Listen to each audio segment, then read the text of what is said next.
Nah, that's a little bit too big for this, honestly. I think I'd better keep it like it was from before. There we go. That's a lot better. In fact, let me just...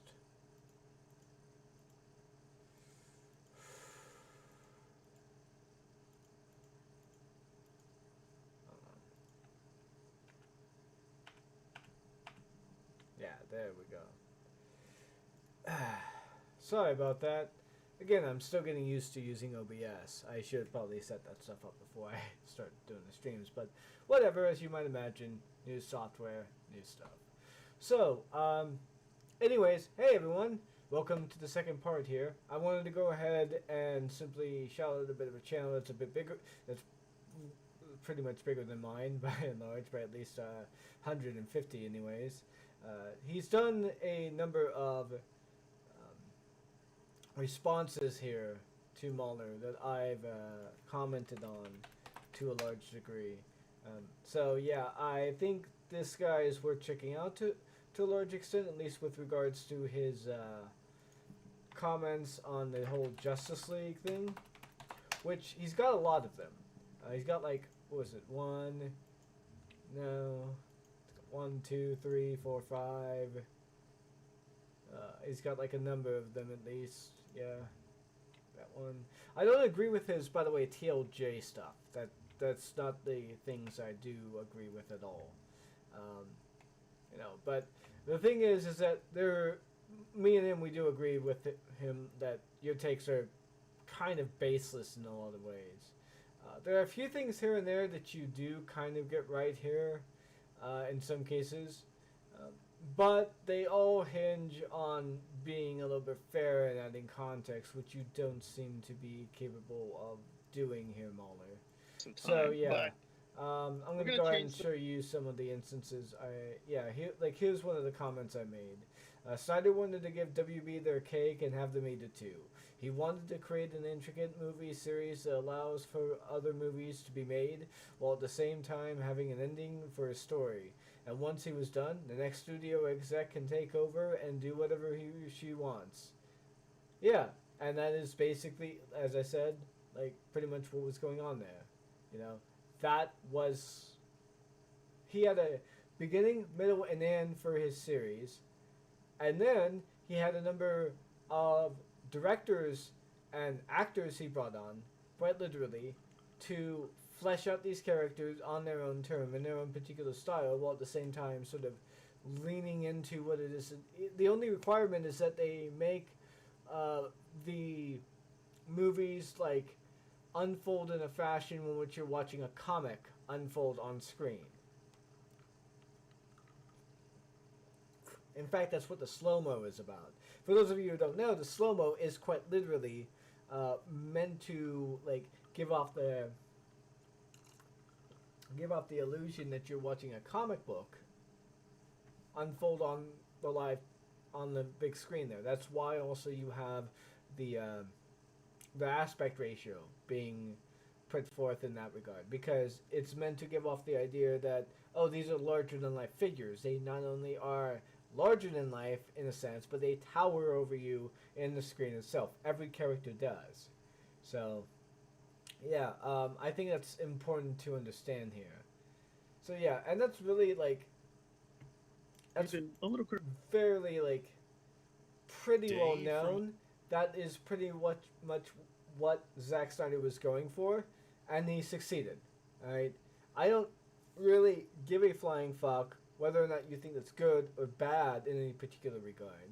I thought it was good execution. In fact, I think the whole, like, to a large degree, I think there's a certain amount of quality that's good to the Snyderverse, but, like, you actually have to actually understand the Snyderverse rather than simply mouthing off and going off the popular critiques or the popular criticisms that were given by the likes of, let's say, for example, Nostalgia Critic, who, by the way, made really, really dumb responses. If you actually like look at what's happening there and analyze what the scenes are doing, which is what we did in the last video, and I showed definitively that you were objectively wrong on multiple instances, by the way. I want that to be known for the record, and that is what the last video was about. But I also wanted to go ahead and make it very clear here that I go out of my way to collect source material for this stuff and research some of this information, in particular, because I actually give a shit about these characters, unlike you, because as I showed beforehand, you should know who the fuck Granny Goodness was. I mean, whether or not that was supposed to be a joke on your part, which there seems to have been no indication whatsoever. And by the way, there is one thing I should note. You ended up removing a pinned comment of yours on the whole Justice League stuff. Why it is that the video is the way in which it is. Because apparently, like, you got a number of complaints of people, like, pointing out that, hey, there are several points where you're just objectively wrong here. Like, why the fuck is your video so sloppy? And you make an entire list of a pinned comment complaining about the fact that you didn't have any time to do any goddamn research on these particular characters. And not only that, you also have a standard, by the way, that I think is just complete and utter horseshit. I mean, why exactly do we have to take a movie that series that is meant to be quite literally an adaptation of comic book material within the real world, in a sense, and why do we have to say, oh, the movie has to stand on its own? It's an adaptation of the material. Like I said, if Gandalf, if we said that, oh, Gandalf isn't human, he's actually an angel of sorts, sent down to confuse and splinter off and basically make it so that way Sauron doesn't win, along with Saruman, as well as the other, like, what was it, 3 wizards? Yeah, the other 3 wizards that are meant to, that we don't necessarily see within the Lord of the Rings movie, but they exist. What do you think Gandalf and, like, Saruman are the only wizards of, like, Middle-earth? Obviously not. I mean, even if you don't like The Hobbit, even if you don't consider that canon at all, which, like at least to the books they are, the movie's an atrocious fucking piece of shit. But anyways, point being is that nobody would say, oh, the movie should have mentioned that or whatever. Well, the movie doesn't have to mention that because it's not really relevant to the movie. We get like a small portion, a small glimpse of what's going on there, and that gives us a huge hint that Gandalf is more than what he seems. I don't know why it is that this is so hard to understand. That sometimes movies that are taken as adaptations, sometimes the source material is meant to be taken into consideration. Is that really so hard to understand? I think most people have this standard. I think most people agree. And I don't think there's anything wrong with this particular standard other than you want to have an excuse not to do any research. Which, by the way, as I pointed out previously, like with The Flash, which is going to be brought up probably soon in this video here. Hopefully. We're not even 15 minutes in your bullshit here. So yeah, this is where we last left off. Let's continue. It takes about a half fucking hour. Oh, well, one more thing, by the way. I almost forgot to mention. The whole issue of, like, Darkseid. The proper context to view Darkseid is that he is basically a platonic thought being who is not only to a large degree within the multiverse itself and can travel around there, but is also quite literally, for all intents and purposes, attempting to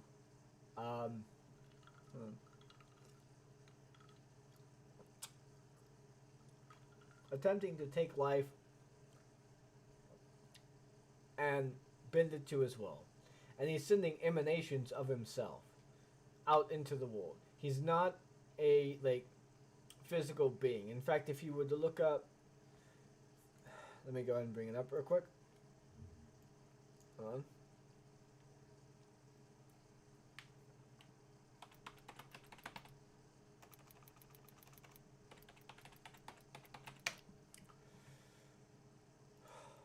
Let's see here. What was it called now? Ah, yeah. I know. Crisis.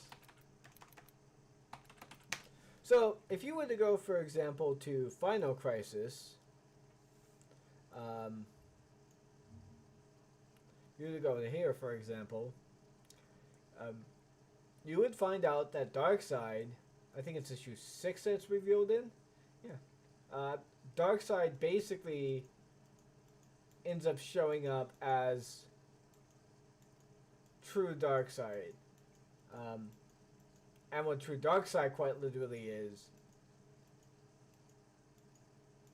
is a higher dimensional being in the fourth realm. Here we go. Hold on.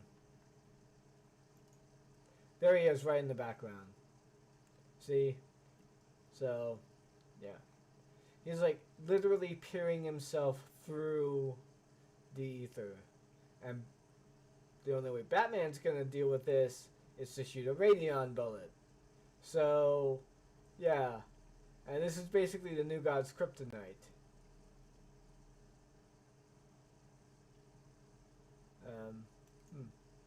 Think Batman's gonna dodge this? Nope. Anyways, so yeah, that's what I wanted to mainly bring up.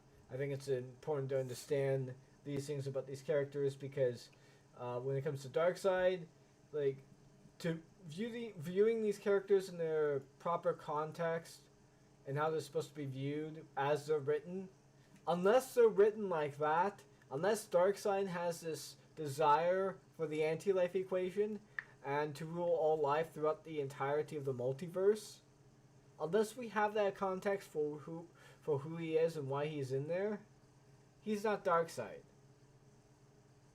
Just like, for example, Joss Whedon's Steppenwolf was not Steppenwolf.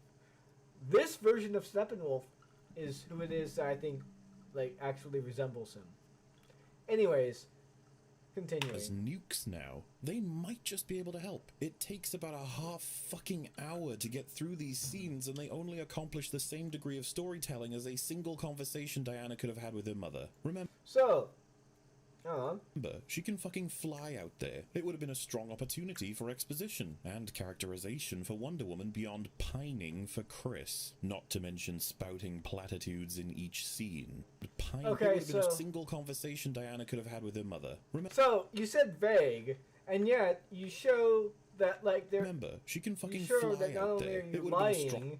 Because we can see the Greek script that you go over, and I show it's literally all over the place in the last fucking video.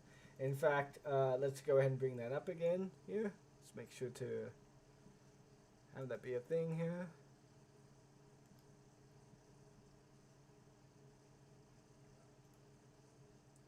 Yeah, okay.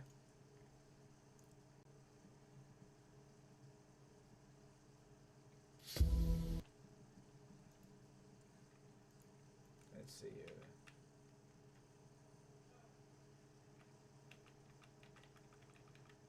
Yeah, see, it's all over the place. See, right there. Right there. Like, come on. Come on, MauLer. I think you're better than this. You're better than this, right? I mean, come on. Seriously? You gotta be kidding me, MauLer. Come on. I mean, come on, man. At the very least, like, pay the fuck attention. Look at that. Look at that. The text is explaining this shit. What the fuck is wrong with you? What, was your copy that bad? Were you not able to see a clear copy? Did you not get HBO Max or whatever? Did you not, like, torrent it at the very least? Like, I don't give a fuck. I'll advocate for torrenting it. You know? At the very least, like, if HBO are going to be dicks about it and say that, oh, we're not going to continue the Snyderverse, well, torrent the fucker then. Fuck it. They're going to be that fucking butthurt over the fucking bullshit. I mean, for fuck's sake. And by the way, don't give me bullshit about how, like, oh, torrenting is bad, blah, blah, blah. No. The thing is that companies will actively do have algorithms that monitor torrents, and who watches them, and who downloads them, just as a means of aggregating, like, that kind of data to help pump up the numbers. Because here's the thing here. In the age of digital download with fucking torrents, you don't think that they're actually counting that kind of shit? I mean, come on. Anyways, so strong opportunity for exposition and characterization for Wonder Woman beyond pining for Chris. Not to mention the pining for Chris stuff, like, she's saying that she's still getting over it, and like that would probably be within her next movie where she's reaching out to her fucking, like, to her Amazonian people. I mean, this isn't exactly like something that's like his fault. If here's the thing here, this movie was meant to establish Cyborg and the Flash and Aquaman.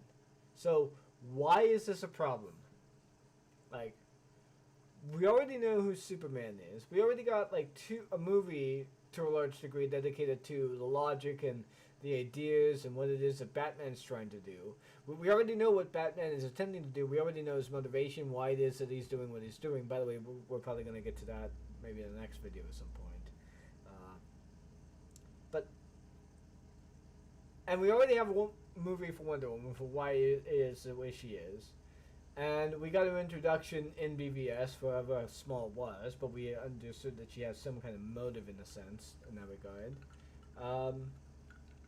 And we did have her characterization in that sense.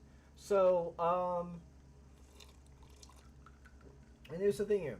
Wonder Woman isn't exactly what you would call someone who's gentle in any regard. She actually does like to fight. Like, I'm not too sure if you remember, but in BVS as well as in here, there are several times when she is, to a large degree, either smiling or being like really sort of spiteful in a sense, and even like what she did there with Steppenwolf is right within the characterization that was given up until 1984. Which, by the way, I have to ask, like, why exactly are you asking that this movie keep in continuity with Wonder Woman 1984 when it is like I like it, don't get me wrong, as an Elseworld Wonder Woman story, but it makes no motherfucking sense in the context of the actual Snyderverse, of what the movies have taken place so far. You know, even in the, like, okay, with Joss Whedon verse I get, but even then, it, like, there's several things that are really cumbersome and are really bothersome about that movie as well, and not just with Wonder Woman, but as we'll see, which is kind of funny because you just seem to have a weird way in like describing this shit. So, I mean, tell me why that's a problem. I'm not entirely too sure why. Spouting platitudes in each scene. Can I be like you someday? You can be anything you want to be. Yeah, okay, let's talk about this. Okay, so this little girl here, not too sure, but perhaps, like, I don't know, maybe she's like what was her name again? I can't, damn, it's blanking out on me. Shit. Okay, hold on real quick. Cassandra something, I can't remember. Cassandra, no, that's not it. Looking for. Is it Wonder Girl name? What was her name again? Not Donna Troy. Cassie Sandsmark. There we go. Yeah, it was Cassie Sandsmark. My bad. Sometimes you can't always remember them. You know, there's so many fucking superheroes, as you might imagine. You're gonna forget some names. But, point being is that Cassie Sandsmark, this might be her. You know? Who knows? I mean, for all we know, we could just simply take this little girl here, find her to a large degree, and put her in the movie. Or we could have. We fucking could have at 2013. She's probably too old. We'd have to get a look-alike again, and, you know, that would kind of piss her off. But, hey, you know what? Because Zack Snyder got fucked over, guess what? We can no longer have a Wonder Girl movie. That's something to be pissed off about. I don't know. That's just... I mean, I'm just spitballing here by and large. It's a little bit silly, but as you might imagine, it's like something at the very least. It's at least something that's like a lot better than your like little pessimism of like, oh, she's just spouting up platitudes. It's like, oh, this could be a foreshadowing of Wonder Girl. It's like, okay, like, because Wonder Girl is like to a large degree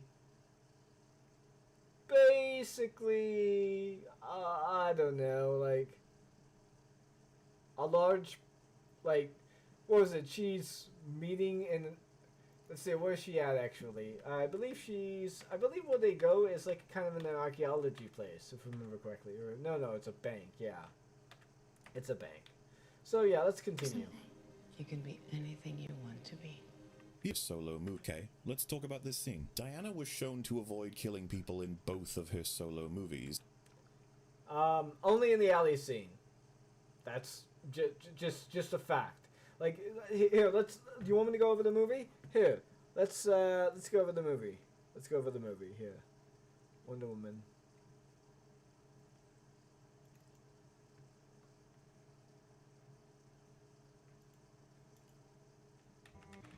The magic. Okay. We don't need audio for this at all, so... Alright, yeah. So, this is a beach. So...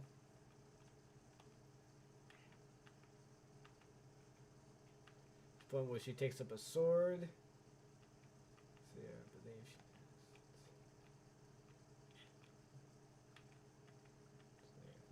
Okay. I know she takes up a sword and she starts swinging and killing some people. There we go, see? Oh, look. Oh, there! She's killing! She's killing! Look! It's like... what's the big fucking deal there? Let's see here. Should we get some more kills? Let's see here. Well, I guess it cuts from her, but basically you get the point. Let's see here. Let's fast forward here a little bit, since like there's not really much to do at that point. Let's see, avoid killing only in that scene. So, you know, you might say, oh, wait a second. That was like before she knew Ares was there or whatever, something like that. You know, she doesn't, you know, she believes Ares is controlling them, okay? Like, okay, whatever. It's like, point, like, okay, I get that you don't understand that, but, yeah, okay. So, you remember this scene? Remember this scene where she's just, like, running across no man's land, drawing the fire? Like, look at that, she inspired a bunch of soldiers. Well, guess what? Those soldiers ended up killing a lot of fucking people. She killed a lot of fucking people. She knows that this is war. Oh, look. So, let's see here. Now she goes towards the town. Yeah. So what? Do you think that those soldiers didn't kill a single person?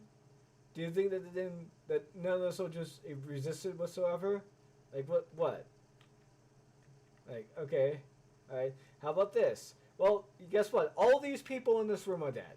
Every single one of them. I mean, just look at this action scene. Alright?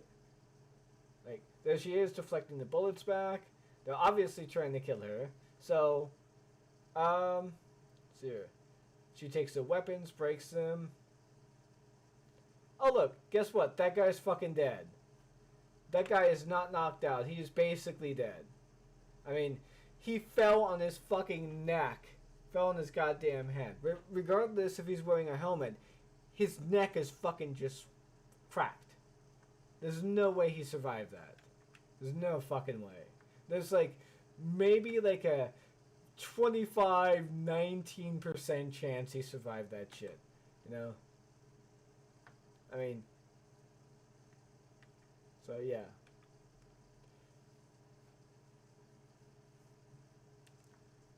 I mean, let's make sure to... yeah, see, he just, like... so... oh, and not only that, I think his neck probably hit the back of the box, so he's... if he's not dead, he's paralyzed, so... and Wonder Woman's not going to be holding back here. It's war. It's war zone. These are soldiers, regardless even if they're controlled by Ares or not. It's irrelevant, so...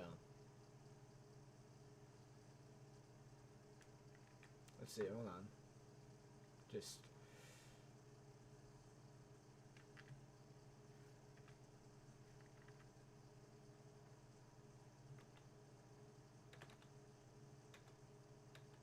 oh yeah, that splinter there, that obviously probably sharded that guy to death there. Okay.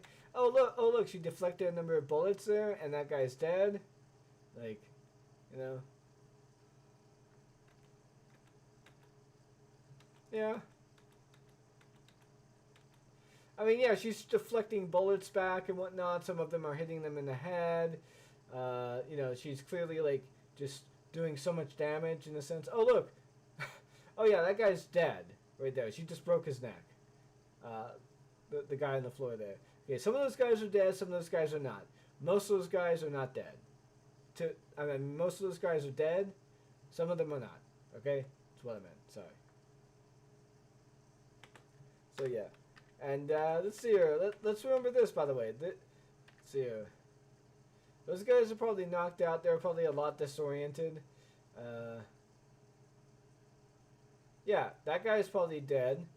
And Chris is, like, killing people. She's not telling Chris not to kill anyone. In fact, like, you know, she doesn't, like, you know. Oh, and then there's a sniper. The sniper is obviously dead. I mean, just look at this. Sniper is just dead. I mean, he's dead. He's fucking dead. Diana does fucking kill in her movies. I mean, there are points where she tries to avoid killing if she can avoid it, and that's commendable. And that's who Diana is. She is a warrior. She will defend herself, but she will fight and she will kill when necessary.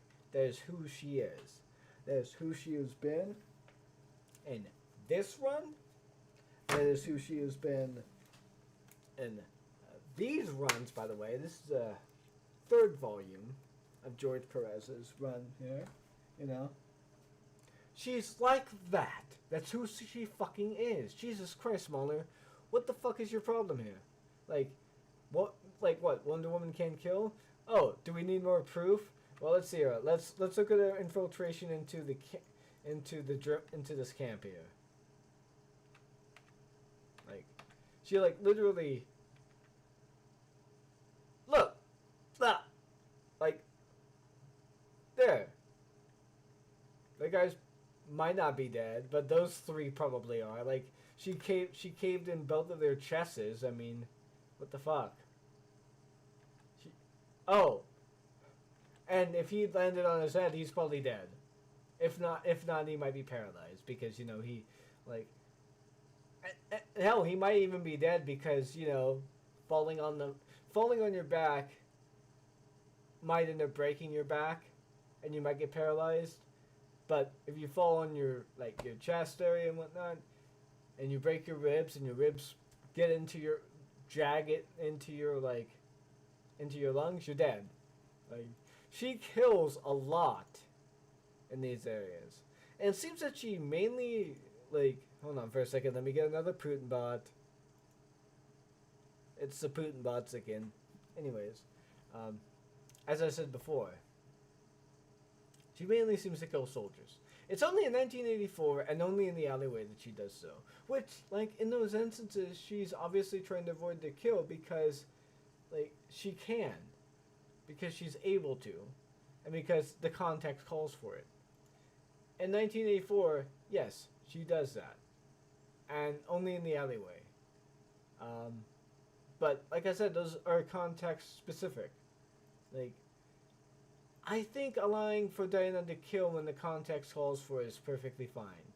And if you're going to complain about Steppenwolf, for example, being killed, then cry me a fucking river, or even the terrorist, which, by the way, is where you're going to go with this. I know. As much as this idea is not fully realized, the sentiment is there. It's Patty's design. It's not just Patty's design. As I showed before, it's Zack Snyder's. Let me go ahead and bring up the link again here real quick. Zack, let's see here. Wonder Woman 2017.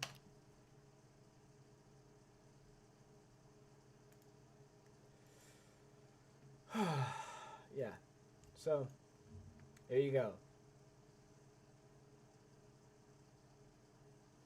Jesus fucking Christ, give me the goddamn wrong one.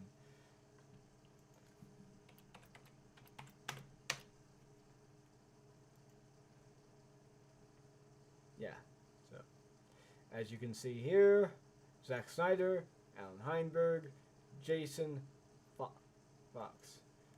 Produced by Zack Snyder, Deborah Snyder, Charles Roven, Richard Suckle. So, yeah. It's like Zack Snyder,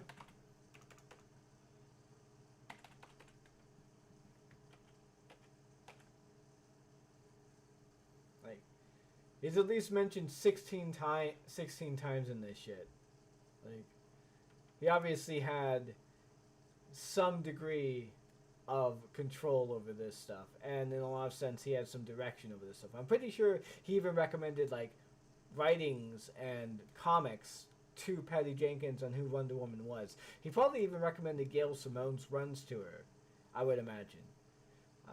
Because like Zack Snyder encouraged people to read the comics. That's like unlike the X-Men bullshit, by the way, Zack Snyder encouraged that because you know, they were making a movie and they were trying to like bring the characters to the comics, to life. So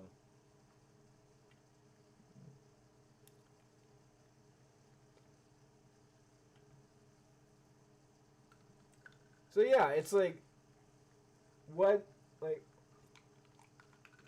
saying it's Patty's design and not mentioning Zack Snyder's involvement in this at all, I think is a little bit disingenuous. And there's an intent to paint Zack Snyder in an unfair light that is, for all intents and purposes, bad faith. And it's bad faith by means of literally trying to say that he doesn't care about this stuff when Patty, like, was literally given all of this, everything in terms of, like, creativity. 100% creativity. And you even mentioned, by the way, in one of your EFAPs, that Zack Snyder couldn't have known that Patty made this in response to the criticism that this movie would probably contradict 1984. That was something you said. I am so sorry, but you are being so hypocritical here. Not only are you being hypocritical here, I think you're being pretty disingenuously bad faith. But hell, that's just me. I mean, you can't really reconcile these two positions, can you, MauLer? Either pick one or don't. The opening of this film, she is seen delivering such lethal blows that blood splatters are delivered to the surrounding walls. She annihilates people to the point of blasting through doorways, unconcerned for those on the other side. Like, what if there was some children tied up right there? Then she... So, are you really going... So, let's see here. Do you have any idea that if you heard the hostages in front of the doorway, blocking the door entrance or whatever, given the fact that the doors can swing inward, it would be pretty easy for some hostages to be able to sneak out, unless you had guards outside. And they want to keep everyone within the room. But let's go ahead and give this some proper context again, shall we? Because context is fun, isn't it? In fact, let's go ahead and do something a little bit special here, shall we? I want to go ahead. Hold on. This one, yeah, I think it doesn't open in this player here. Hold on. Yeah, it just doesn't open the player. Don't know why. Anyways, we're going to go ahead and do this in the Justice's Gray edition, because why the fuck not? Anyways, let's see here. What was that now? Oh yeah, no, it's actually a little bit further back. Yeah, it's a little bit further back.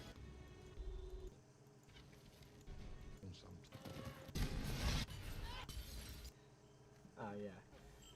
Okay, so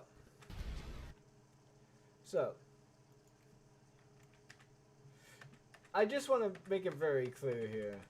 These guys are fucking terrorists, okay? Like,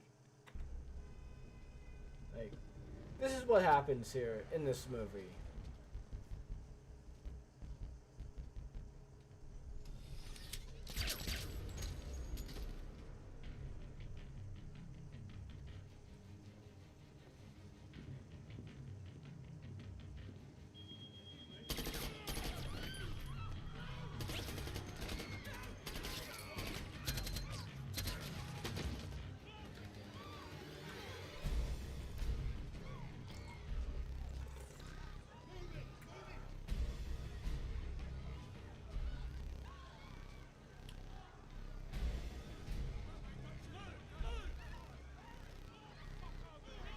I mean, yeah, they gun people down in the lobby. They terrorize a shit ton of people in there. And they plan on blowing up everything. I mean, I know you're probably going to bring the blowing up stuff later on, obviously, to a large degree. But, also, let's get this out of the way here, shall we? Oh, yeah, I almost forgot to mention this real quick. Hold on. Oops. Sorry, some of my file... I use GOM Player for most of my files, and there are certain files that just don't use GOM Player for whatever strange reason. So, yeah, let's look at this a little bit properly, though. Here. So, let's see here. He sets off the timer. It's about 60 minutes.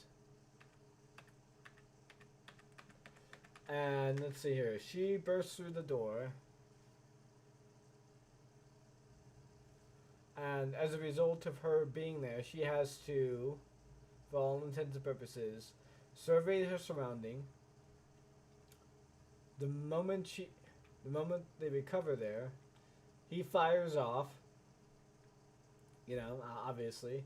And look, she has to find out where the bomb is. She's looking for the bomb and she's, like, surveying everything. And the moment she sees the bomb, it's like 13 seconds. When does she burst through the door exactly? When the timer is like that? Let's see here.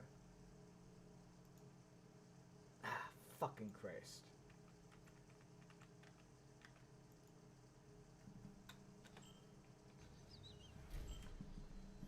Alright, 28, 27.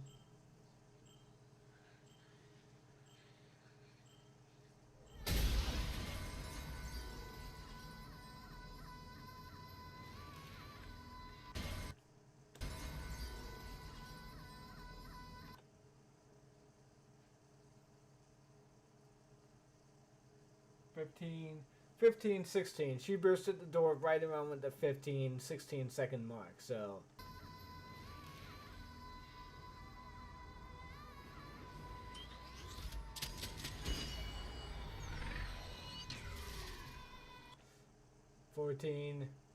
So it took her 1 second to be able to find the bomb, and in that second that she found the bomb, another second passed. So basically she found it probably at the end of the second there. And she has to spend time dodging. Due to that dodge, it causes like another second to pass. You know, because bullets are pretty fucking fast, but her being able to do this kind of stuff. But anyways, at the 12-second mark, she just like flings the area. And yeah, she has 12 seconds to be able to get the bomb out, to like knock everyone out, to make sure the hostages are safe. Like, what? Like, you're complaining at the fact that she does lethal blows. And what else was it again? Like, children being in there? I already responded to that, so I'm just gonna keep moving on. Come on. That's just... He's unconcerned for those on the other side. Like, what if there was some children tied up right there? Then she keeps making terrible decisions, like blocking every round in the rifle by skirting across the ground rather than moving toward the man firing. Round in the rifle by skirting across the ground rather than moving toward the man firing. Okay. She is as strong as the speed of sound. Bullets travel... I mean, she is faster than the speed of sound. Okay. Bullets travel at the speed of sound.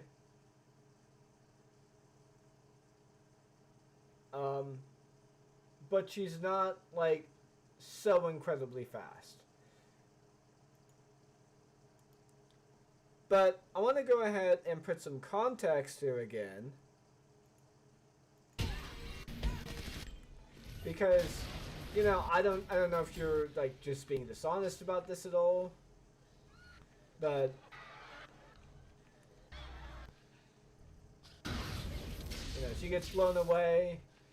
She's obviously disoriented, so she's recovering from her area. She's trying to make it back. See?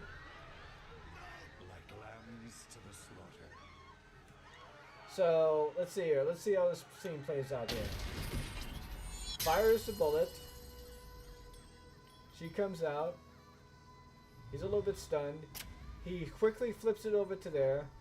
And he just automatically spurts around there. And so she has to stop the bullet first.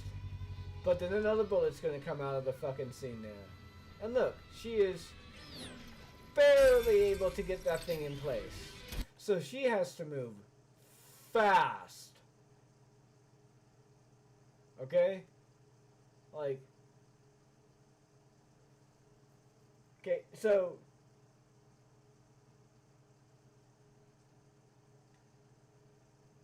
I mean... why is this a problem? Like... I'm sorry, what is your objection here again? That it's dumb? That it's stupid? Okay. She moves faster than sound. What the fuck is this decision? Did you just want... Yes. Yeah, she moves faster than sound. Bullets travel at the speed of sound. I get that. But the problem with that is that given what we've seen, she's obviously out of range when she has to move as fast as she fucking can. I mean, how many feet is this guy away from the fucking crowd again? Exactly? Let's look at this.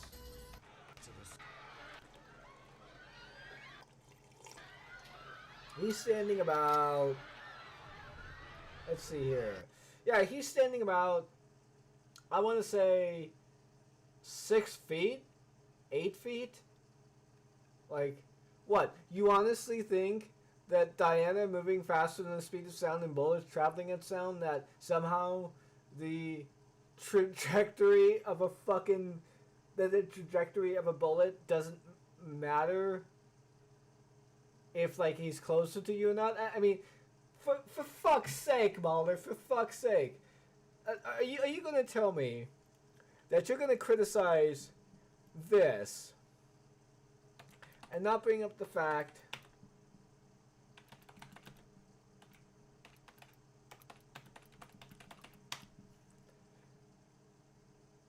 let's see here.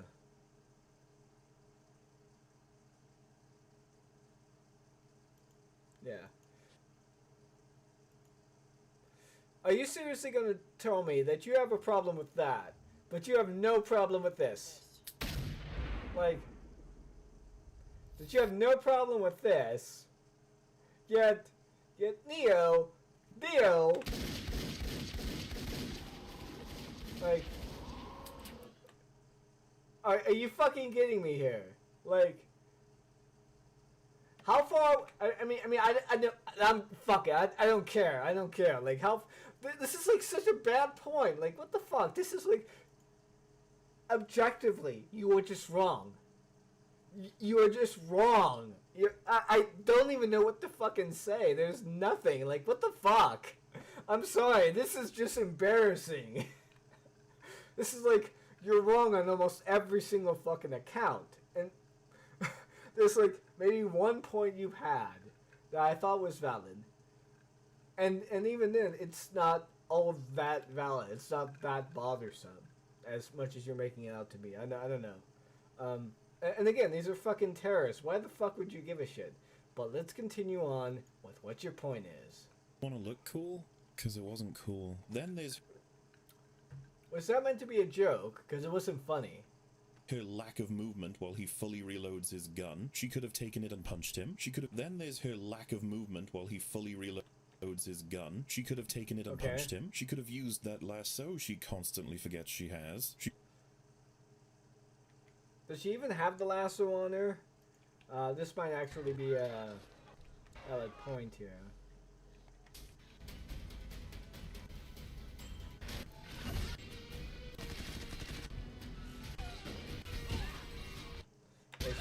Yeah, she has the lasso.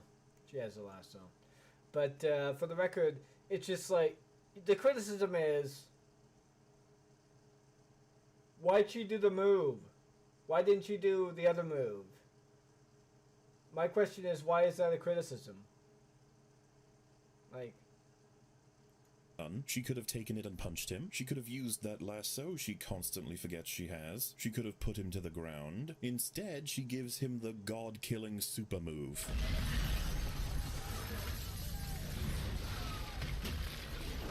What the fuck? She fucking vaporized him. She destroyed a huge portion of this building. She endangered the lives of every child there. She's lost her fucking mind. After the attack hits stuff in front of her. It can only be directed in front of her. It's called the Aegis Shield, by the way, which can only affect people that she intends to harm. You know, as far as the excessiveness of this, well, let's see here. This is a terrorist who is, to a large degree, leading an attack which would have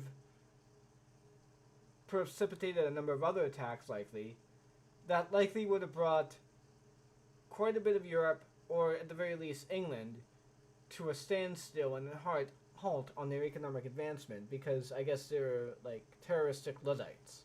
So if Wonder Woman were to say, for example, capture this guy and, you know, put him in prison, well, it's likely that he probably would have escaped. Probably would have killed more people to get to her, to a large degree, to get some revenge, because that's sometimes what you do in DC movies. But let me be perfectly clear here. Wonder Woman is, again, not above fucking killing. I mean, there is a point when which she is going to fight her arch nemesis, Xerxes, who is considered to be, for all intents and purposes, the goddess of magic. In fact, she's, I guess, the titaness of magic, basically. Anyways, she gets to a point when she literally wants to kill her in such a fashion that she has never felt anything like it. She is bloodthirsty, she is violent, and the first person that gets in her way, she slams the back of her fist to the head of that person, and they're just and they fly straight through the wall and they're just dead. Like, you know, and that was because they got in her way. Like, Wonder Woman has been violent. Wonder Woman has been bloodthirsty. Wonder Woman has killed. Not in just, like, the main continuity iterations, but in other iterations. I mean, I like Wonder Woman in a lot of cases. I don't like the Injustice version of Wonder Woman. But for fuck's sake, for all intents and purposes, Injustice Wonder Woman, as at the very least, makes sense within the context that she has. She doesn't trust men. She thinks that a lot of them are corrupt, and like the only person that seems to have ever like proven that wrong in any particular capacity whatsoever seems to be Superman. You know, it's the only person, and he's not from this world. He's an alien, which to her, from her perspective, that makes him a god. So, I mean, so yeah, and all of that makes sense. I don't like it. I don't like her role in Injustice. I think she was badly written in Injustice, but her motivation at the very least makes fucking sense. That's just me. But yeah, do I need to bring up the context again? Am I gonna be bringing up like context all the fucking time with this shit? I don't know. I hope not.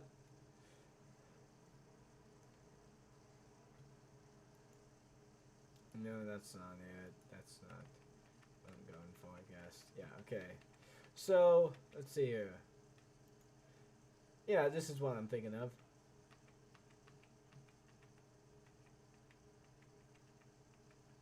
Okay, there we go, yeah. So, let's see here. She lands right in front of Bruce. She does her little thing there when she like uses her bracers, and she's like what, 10, 12 feet away from Bruce, roughly the same feet, like from there.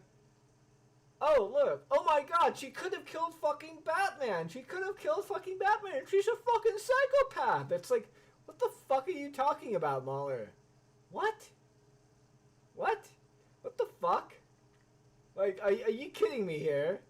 Like, is this a joke? What the fuck? The witness endangered him. She just Like, you know, portion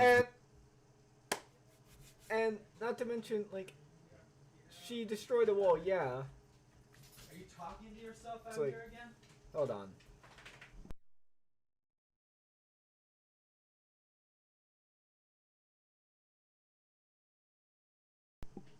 Sorry about that. So yeah, it's like, what are these points? Was it excessive? Yeah. Did the guy deserve it? Well, like I said, he's a Luddite terrorist trying to bomb the entirety of, like, the London banking system, I guess, to throw Europe back to the Dark Ages.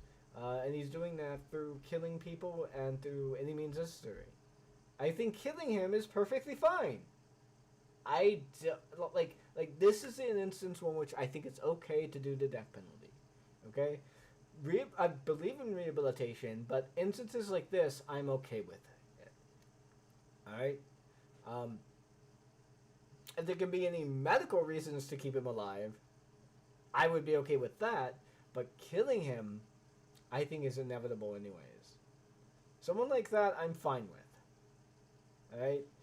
If you're going to attempt to attack economics in a fashion in which your idea is to Ludditely bring people back to the Dark Ages, and you're doing that through murder and through destruction of infrastructure, then I think it's okay if you die.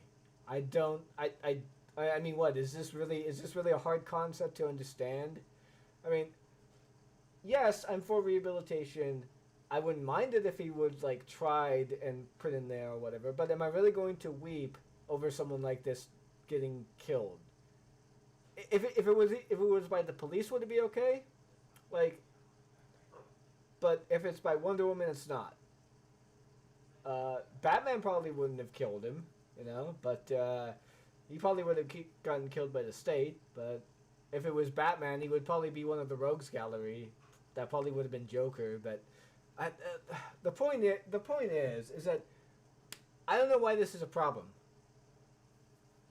Morally reprehensible people that are committing atrocities, in a sense, to a large degree, I think are perfectly fine for superheroes to kill, even in the DC verse, because guess what? DC heroes do kill. I don't know if you're aware of this, but one of the things that's different about Marvel and DC is that DC heroes do kill. Like, Marvel has this thing in which they use the Punisher as literally sort of a punching bag, and a moral thing in which the, like, superheroes will just finger wag and say, no, Punisher, you're not supposed to kill. But that doesn't really, but Batman is one of the only superheroes that really doesn't kill. Now, there's usually a rule among the DC superheroes that they shouldn't kill. Alright? And that's something that they try not to do. Even Superman tries not to kill. Alright? But the thing in DC is that it's not that the DC heroes never kill, like Batman never kills. It's that the DC heroes try not to kill, but only as a last resort. And I want to make this very clear here. Superman, in the Christopher Reeves version, when Zod comes out, he kills Zod. And in the Richard Donner cut, Superman will quite literally blow up the Fortress of Solitude by heat visioning it. So, yeah. And that is, and you might even say that, oh, well, in that version or whatever, he was like, in the next movie, he was all bent out of shape about it. In the third movie, he was also like, going around with a black comedian doing various different shenanigans, which, in all honesty, like, Superman 3 is kind of an instance of blaxploitation, if we're being perfectly honest. I mean, that's just, that's one of the reasons why the third movie's kind of bad. And the fourth, let's not even get into the fourth movie.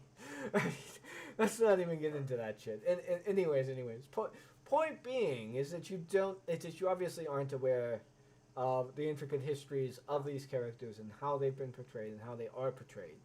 I think it's perfectly fine to have Batman kill. Even in The Dark Knight Returns, he kills. It's, you might say, oh, it's left ambiguous, but come on. Seriously? Anyways. What is the problem here? What the fuck? She fucking vaporized him. She destroyed a huge portion of this building. She endangered the lives of every child there. She's lost her fucking mind. After witnessing this maniac cause a significant disaster, possibly killing several people outside with the... What? They were all hiding behind their cars. And they all ducked behind. They all saw the explosion, ducked behind their cars. Debris fucking people up too. On top of painting the room with the debris blood of her fucking enemies. people up too. Okay, yeah, maybe people got bruises and scratches, but that's a thing that is common in the DC universe. What do you not know the DC universe? Do you not know people will get injured and people will get hurt in and around the area?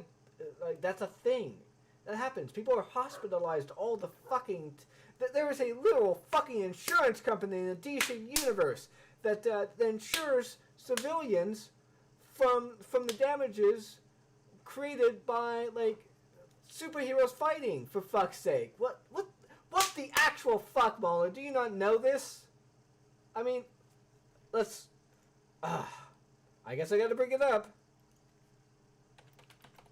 Insurance company in the DC universe.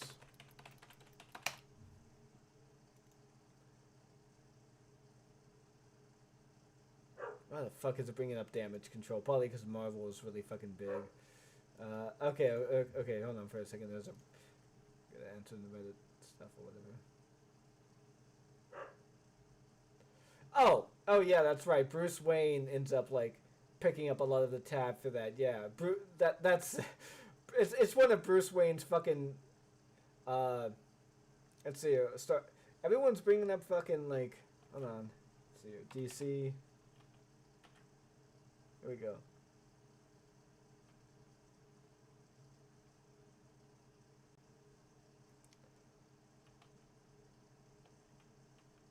Let's see. Weird. No one in Reddit is actually answering that. Let's see here. Weird. Well. Okay, it's within the John Burns run, as well as a multitude of other runs that were done within the 90s. Let's see here. I believe there was an advertisement that was being played up a lot. Let's see real quick. I believe it was called... Let's see here. What was it called again? It was in the Death of Superman. Hold on. I gotta bring up... Dog's coming up there.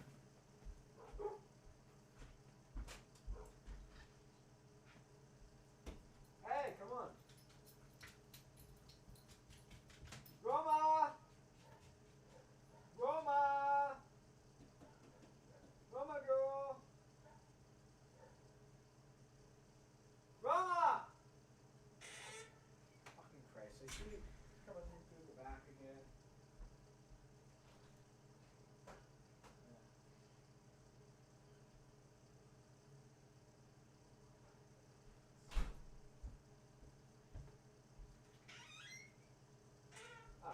Come on, Roma, come on.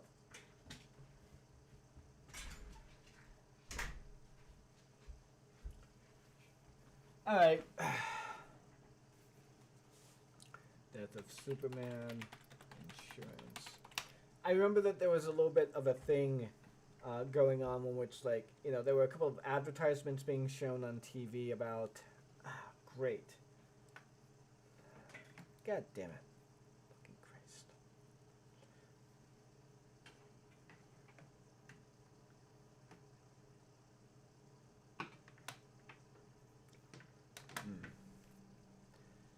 Having some technical difficulties here with my equipment.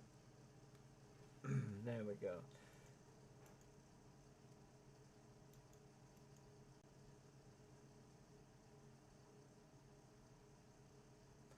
Ah, yeah, there we go. Yeah, this is what I'm talking about. Okay, so Superman agrees to take out.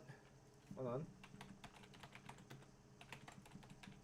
So, this is like pre-crisis stuff, but this pretty much applies here. Okay, Superman agrees to take out the life insurance policy for $100 billion, which will go to various charities in the event of his death. Superman collects a tray of full of rare space gems to pay the first premium, and the father is pleased because now not only is he a lot richer, yada yada yada, blah blah blah. Basically, what my point being is that there would have to be a fucking insurance company, quite literally. Look, it's like, see? Like, this is what we're talking about. There would have to be an insurance company to be able to back this kind of stuff. And I'm pretty sure that even though he obviously did so with, like, various different other means and whatnot, like, there was an actual fucking company that was set up to take all of this on. And ever since then, I would imagine that this company is probably acting in a similar fashion as damage control. Okay? But not only that, you also have people like, you know, Arthur Curry, who is the Green Arrow. You also have Bruce Wayne. You also have, like, a number of rich superheroes who, quite literally, have these kinds of things set up. I mean, for fuck's sake, it's almost a running gag that Bruce Wayne basically covers the damages of what the Justice League tends to destroy. I mean, okay, yeah, people got bruised up. Big deal. They're collecting insurance. Like, okay. I mean, it's not a big deal. What the fuck? All motivated by a sense of vengeance alone. Vengeance? What the fuck? I'm sorry. Do you know what vengeance is? Do you know what that word means? Am I gonna have to dictionary you now? Well, we gonna have to bring out the fucking dictionary here. I mean, what the fuck? Punishment inflicted or retribution exacted for an injury or wrong. Like,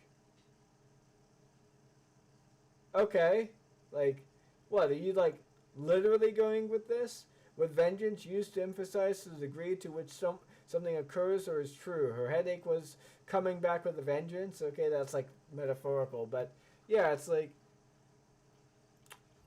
all motivated by vengeance. Like, when I hear that, I'm thinking to myself that she has a grudge against this person. Or that she is motivated by some sense of wrong that was done to her in response or retaliation. What, she can't, like, kill a terrorist who's, like, going to be, like, plunging a lot of the economics of a country into the dark ages? Like, that's not a thing that she can do, even though DC heroes have typically killed. Like, let's see here. Let's bring up a famous one of it all, shall we? Maxwell Lord.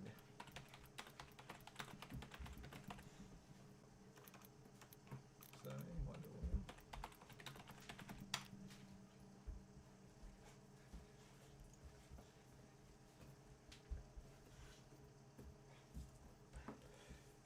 Let's see here.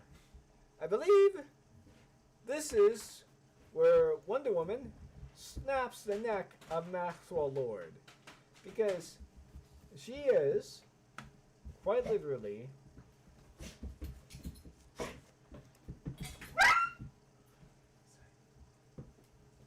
because she is quite literally, for all intents and purposes, getting rid of a villain who will not stop controlling Superman and will not stop in his efforts to psychically manipulate the entirety of the world. Like, and so in response to this, she just ends him. Like, and this is a guy who's very dangerous. This is a guy who will get out. He will kill again. He will end the lives of several heroes, by the way. This is something that happened here within this run. And I think it's perfectly fine to kill this person. Now, obviously, the way in which she did it was very brutal and did not allow for a sympathetic view. Now, I want to also be very clear here that sometimes people will react in negative ways, and I get that. But here's something to note. Let's see, where is it now? Yeah, I think it's volume 3, isn't it? No? Might be, hold on.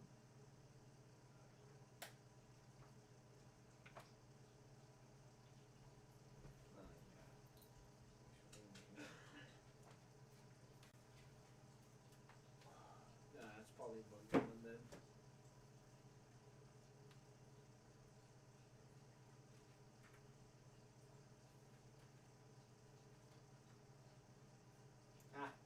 Instead of trying to find out, I might as well go ahead and search for the panel itself.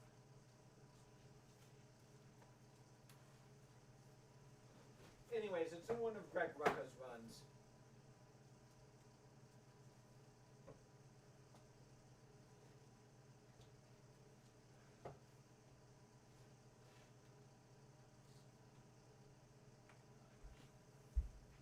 It's in one of Greg Rucka's runs.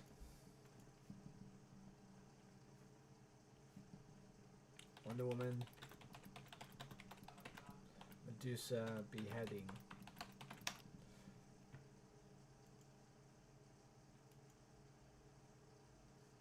So yeah, this is when she blinded the Medusa.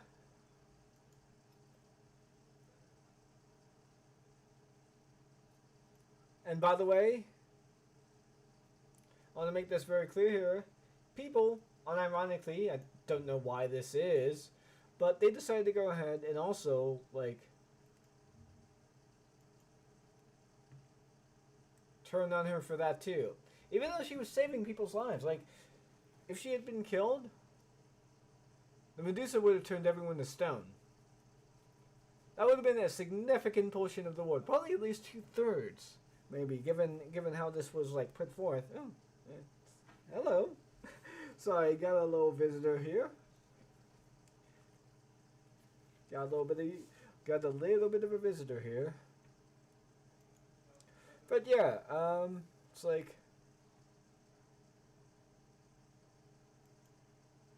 it's like, I'm sorry, but you were just like, you do not know this character, so why the fuck are you bitching?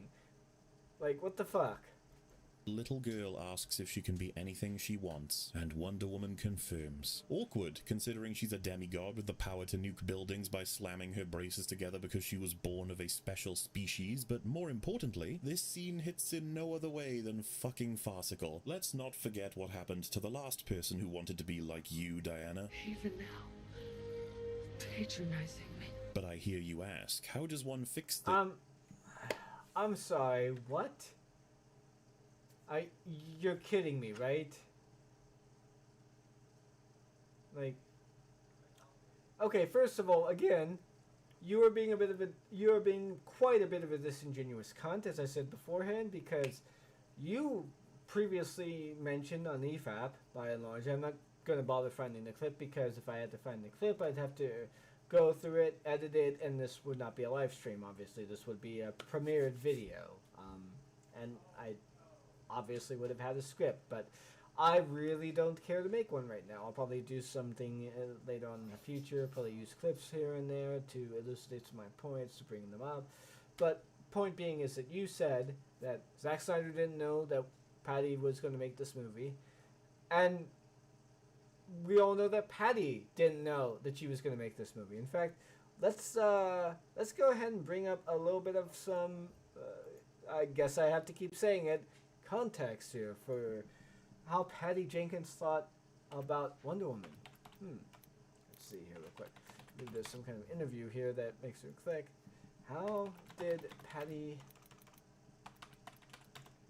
Jenkins come up with Wonder Woman? 1984.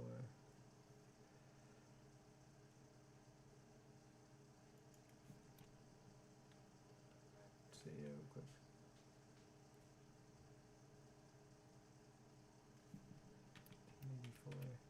Let's see here.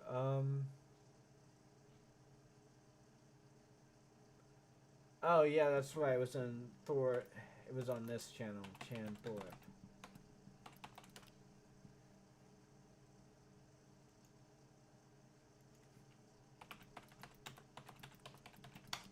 See, it was that. Let's see, what was that movie again? It was basically she had the idea for the story of Diane of the whole like thing with Chris being in the movie. She had the idea basically to copy a movie what was it? You remember that movie with Whoopi Goldberg? I can't remember the name. The name is escaping me right now.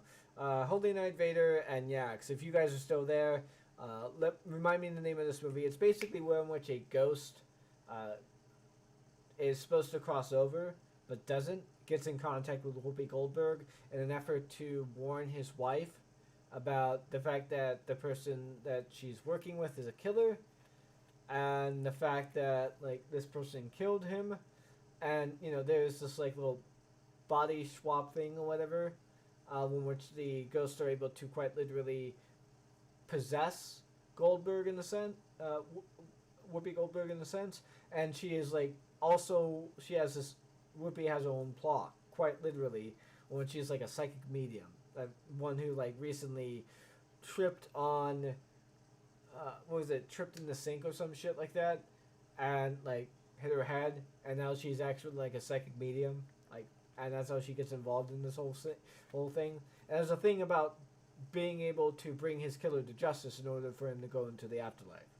So you know, Whoopi has to help him out and whatnot. So yeah, that's how she came up with quite a bit of the plot of the movie with Chris Pratt. And it was just she was just thinking about it, and it was because of 2020. And how things were going. In fact, if I remember correctly, I believe I can find this at the very least. Let's see here. Patty Jenkins made 1984 Wonder Woman to bring people together. Which is funny because the movie wasn't bad, really. I mean, was really bad. As a result, just, you know, wasn't very good.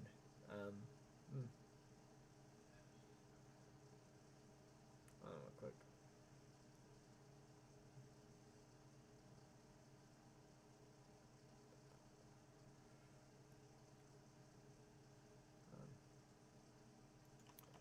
We're not using the right words here. There we go.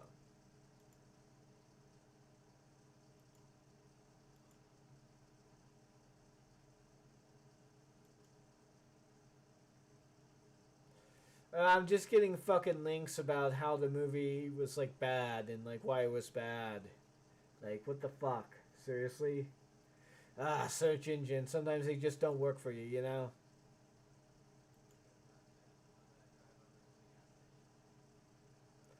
Yeah, let's, see if maybe we can get that interview on YouTube. Because I know for a fact that they have an interview on YouTube here real quick. Patty Jenkins actually mentioning that.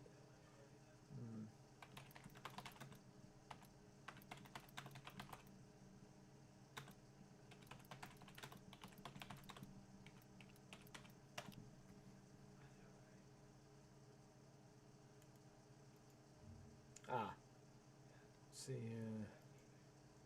is this what we're talking about? And you know what I want.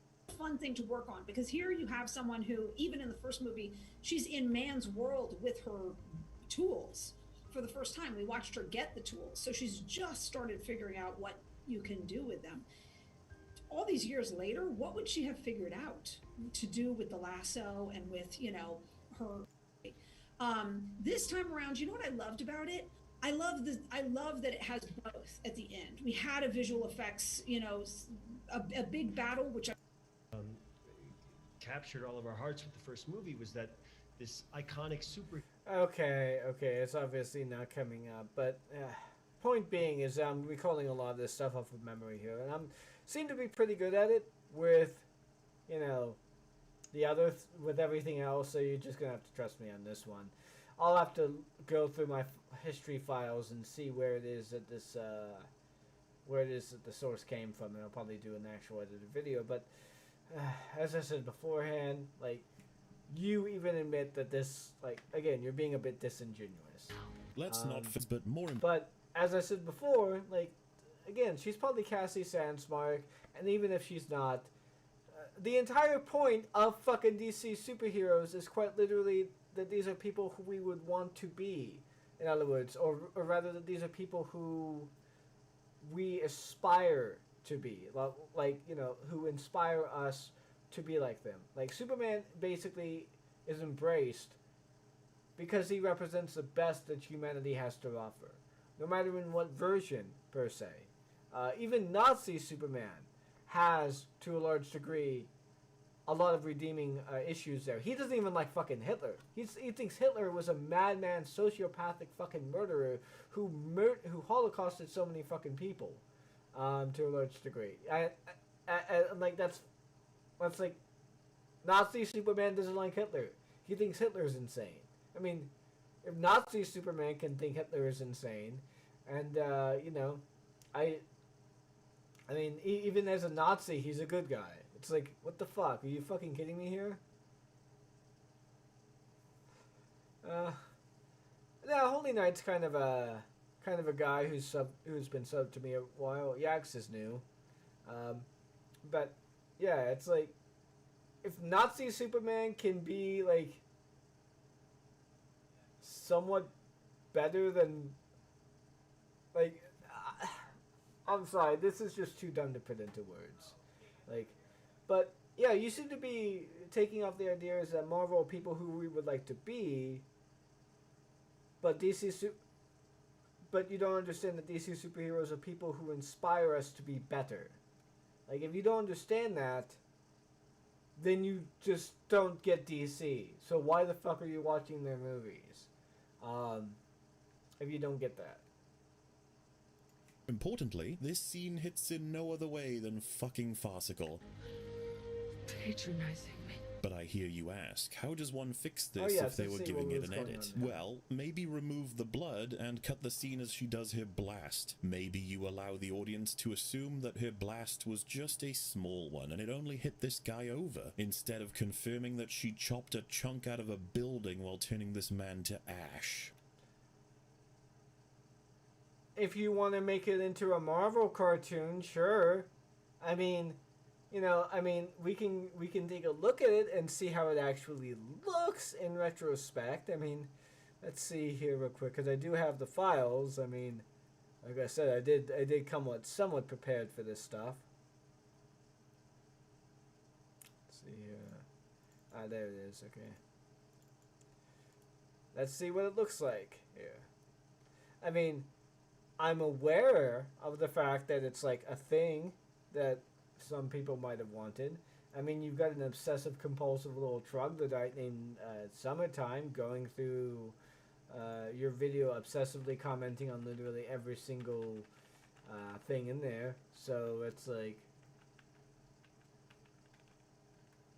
so yeah. Let's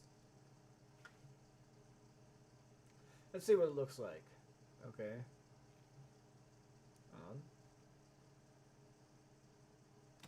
By the way, a little bit of an interesting note here. Like, in case you didn't notice that, There's a 2-second difference there. So funny. Okay, so let's see. She slams her thing into that, to that guy. Oh, he hit his head. And like, let's see here. Hold on. Let's actually take this up here real quick and.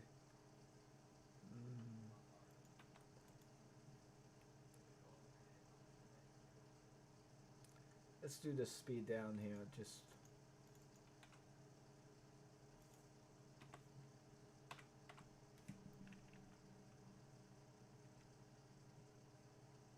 See. Yeah. Oh yeah. Yeah. Like that makes total sense. Like, yeah, that strike right there, like right here. Yeah, sure. Breaking off a piece of the wall. Oh yeah, that guy's totally alive. Yeah, sure. That makes total sense. Yeah, he's totally alive there. Look, let's see here. Throws him in the same direction right there. Wait a second. What? How many people are actually in there exactly, huh? How many people are in there? I gotta wonder about that. Hold on. Seems like there's a. That's the thing too. So hold on. Trying to. I didn't quite see what the speed up was. Normal speed.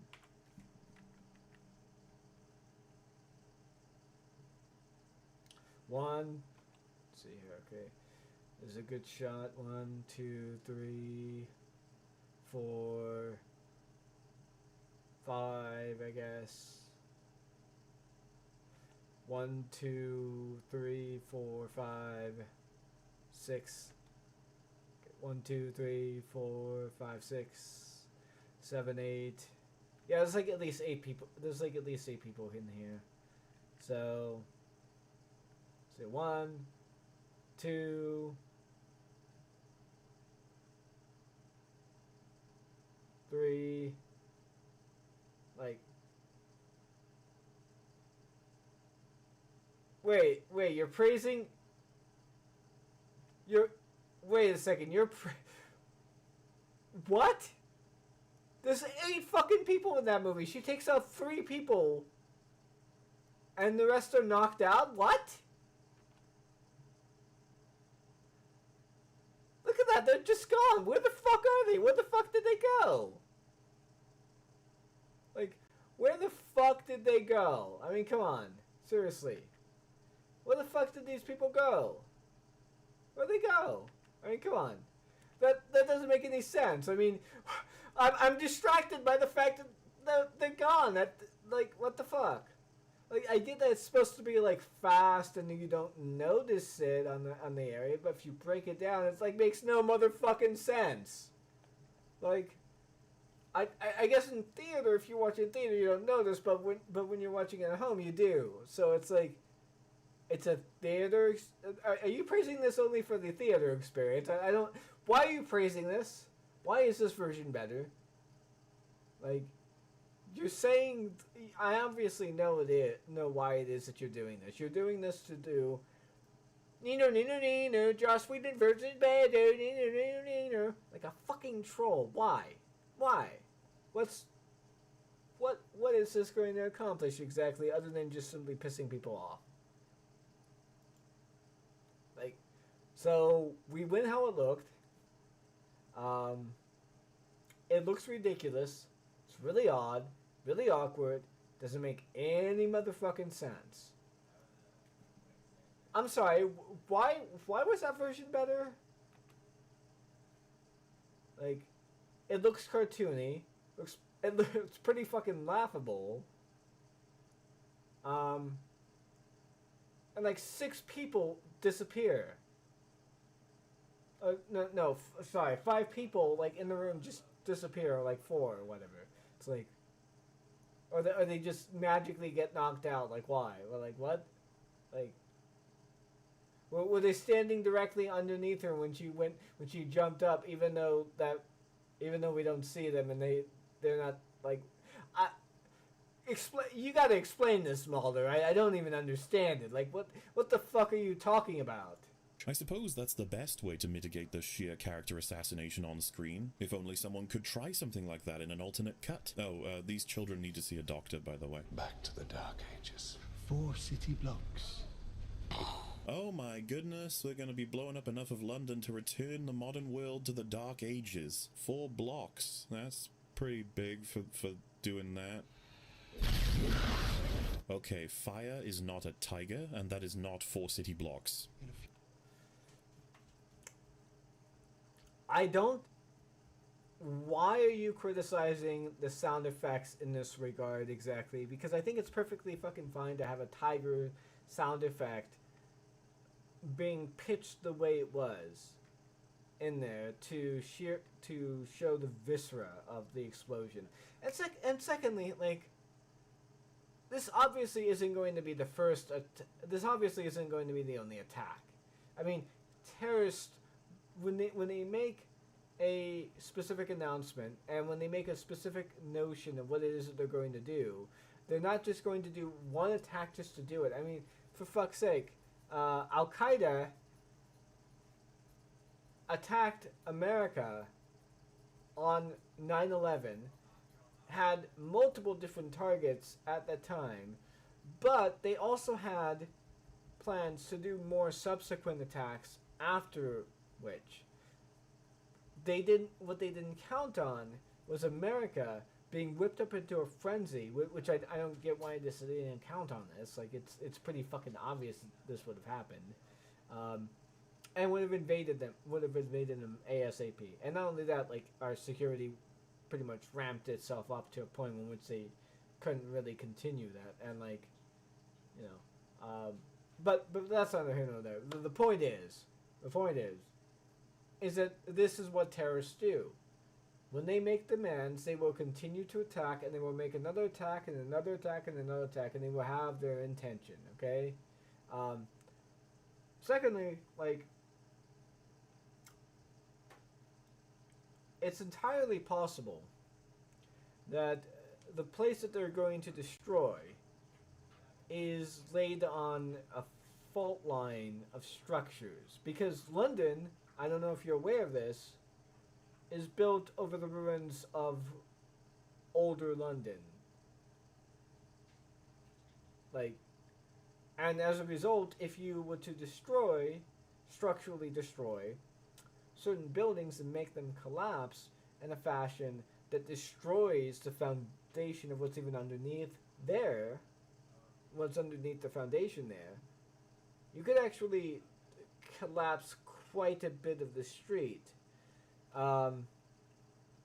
So, and we know this because there have been construction accidents that have happened, like that have collapsed several ends of the streets while they were doing renovations and constructions. I mean, that's been a thing. We know this. Whether you, I mean, I don't know. What country are you from? Do you not know this? Are you not aware of this? Is that a thing that you researched at all? Hold on for a second. What country is MauLer in? I'm genuinely curious about that. MauLer, Twitter. What country is MauLer from? I'm just genuinely curious.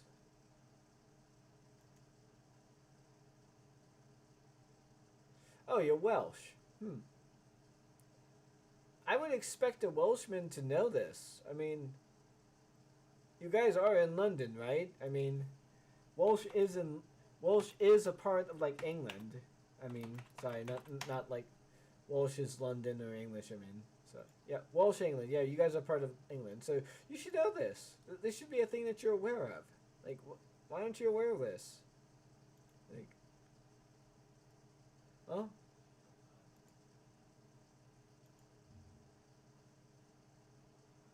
Yeah.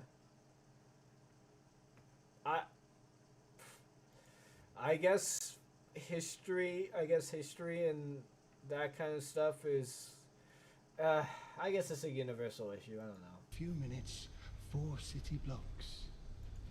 The counter begins at 1 minute, you mong. Also, you're not even capable of lying. What the fuck is the counter begins at 1 minute, you mong. Also, you're not even capable of lying. Hold on. And that is not 4 city blocks. In a few minutes, 4 city blocks. The counter begins at 1. He said a few minutes. You do know that like terrorists will literally intersperse incorrect information to people throughout the group in case if they're captured, in order to make it so that way they are incapable of giving the right information in case if they're interrogated. Like that is a thing that's done amongst groups. All you're just doing is showing that Zack Snyder knows what the fuck he's doing. I mean, let's look at the sequence of the events here, shall we? Let's look at the sequence of the events. Let's see here. So, oh look, she does this, and The world watches. let's see here. Okay, so he puts it in there, and then she captures him, and then we find out that he's been given the wrong information. So basically, what the film is trying to communicate here is that we're trying to communicate: is Diana even going to get there in time? Because this guy was given the wrong information. She might not make it. Like, is that, what the fuck? Like, did you not get that? Are you incapable of, like, understanding what films are communicating here? Are you, like, do you not know implied context? I mean, what the fuck, MauLer? Are you fucking kidding me here? I'm sorry, this is, like, really, this is, like, the most Why is this a criticism exactly? Oh, is it because you're just too stupid to understand what implied context is and how to interpret shit? Like, I don't know. This is just a very, very bad way about going things. 1 minute, you mong. Also, you're not even capable of lying. What the fuck is this line? Oh. Because he wasn't lying. He was giving the wrong information. What the fuck? Also, she returns right as he shoots the gun. Was she waiting to look awesome as she saves people, or did she really only turn up 1 second earlier than needed? In which case, lucky as fuck this guy ran out of bullets and took exactly as long as he did to reload, or think case, I don't think that's what he's going for. I think that there's no indication that he actually ran out of bullets. Let's look at the scene again, because I'm pretty sure he doesn't try to fire his gun. I'm pretty sure he goes to fire his gun, stops, and then realizes that he's going to run out of bullets before he, like, you know, before he's able to do what he wants to do there, so. Yeah.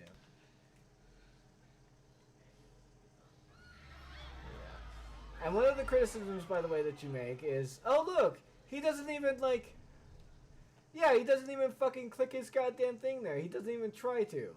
So, it's like, what the fuck? Let's see here. Does he run out a little bit earlier? Maybe that's where you get that information from.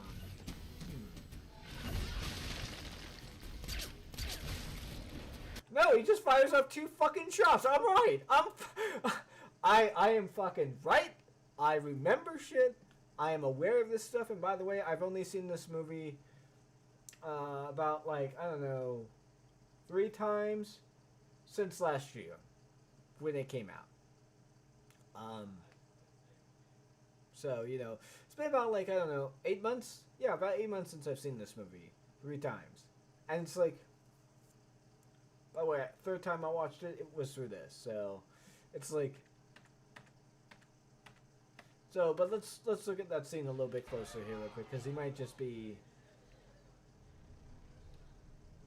yeah, it's like, why exactly would he shoot with a fucking handgun when he's clearly gonna run out of bullets? He's got like what, 12 rounds? How many people are there? Like, there's probably more than fucking 12 people there. I'm pretty sure there's like 24 or 30. I'm not gonna bother counting because I'm pretty sure that since the wall was like lined up with people, multiple, like 3 rows of different people. In fact, I want to make sure I've got that part right.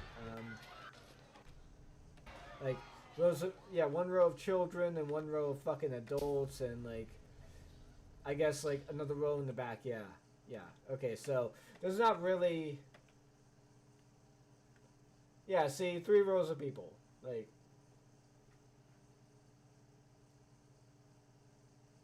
I'm sorry. Again, you're just factually, you wrote a fucking script. You had someone proofread it. You had someone edit it. Why the fuck are you so bad at this? Like, what? You didn't have the time to watch the movie a second fucking time?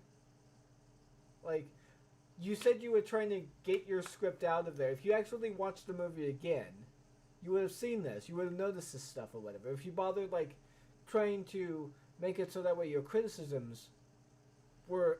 You were just interested in getting your criticisms out there, rather than actually making them accurate. Which is why you fucked up so badly in this regard.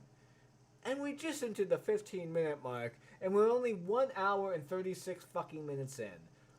This is getting obnoxiously boring, and this is just getting ridiculous. Why the fuck is this video so bad? And why the fuck do you have so many people liking this video? And why the fuck do you have so many people who actually take this seriously? I'm kind of curious exactly. Like, what is your issue here? What? Oh, look. Are they alive? Huh. Wonder what's going on here. That's what I want. Do it a little dance if somebody wants to. Hey, that's probably Very offensive curious. to short people because leprechauns are short. And what I do is I go around to people and say, Some people showed up on YouTube do you chat. have a Sorry little about Irishman that. in you? And they say I no, forgot and I'm like, YouTube would you chat like wasn't some? up. I don't know why. Oh, of course. That's a fucking Bad Boys 2 joke, I think. Is it? Oh. I don't even know the I'm trying to origins. remember. This of was that. unlisted? This was like 5 hours ago? Okay. Yeah, I thought this was like live there. Oh. Well, it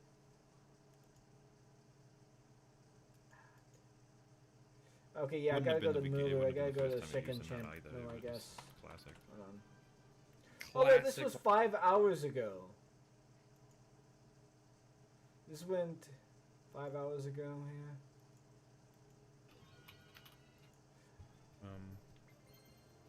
Apparently the whole Someone's family in don't the go to shop doctors.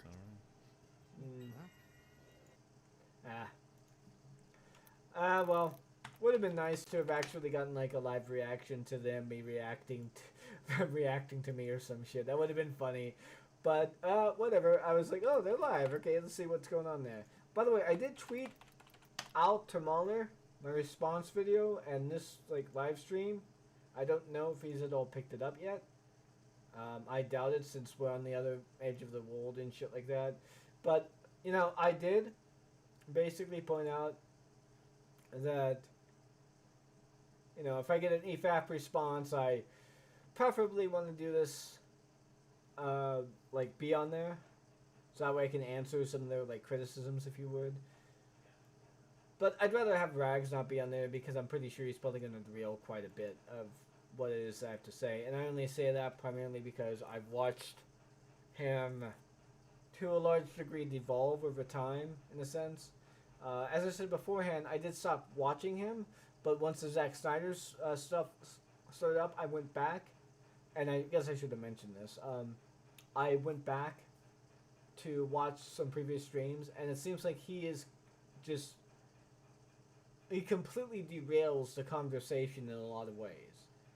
And I don't think he would be very good at actually addressing the points that I'm going to be making on this regard, because I think that MauLer is just factually incorrect. Like, but and I don't think he would be even able to handle it because he tends to like engage in insulting notions that are just really weird. Like, for example, the whole Tuscan thing. I would probably want to go ahead and debate him on the whole Tuscan Raiders and whatnot. But it seems like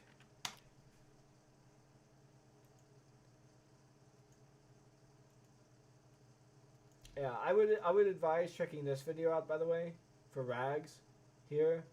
I would like to see a video response in this regard, but his video on the Tuscan Raiders is so like incredibly biased and very bad, to a point in which it's very clear that he never really bothered looking into the lore, or even bothered like looking into how the Tuscans are portrayed in The Mandalorian is pretty indicative of how they were portrayed elsewhere. So, but that's irrelevant to this. Let's get back onto here. As fuck, this guy ran out of bullets and took exactly as long as he did to reload, or things As I said, he didn't run out of bullets. might have gone a little different. I mean, what the fuck took her so long? She moves at the speed of sound. Oh yeah, that's right, I forgot. You gotta see... Jesus Christ, man, I was just like, so bothered by that. Alright.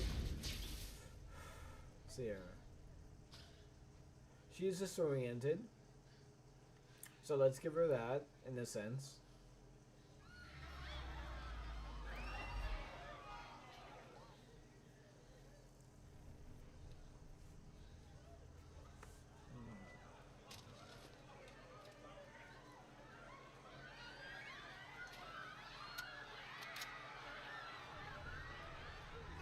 Like lambs to the slaughter. Okay, this is all of about 20 to 30 seconds. 20 to 30 seconds recovering from an explosion that, like, throws you into whatever debris that you were in and disorienting you like fucking, like, nobody's business.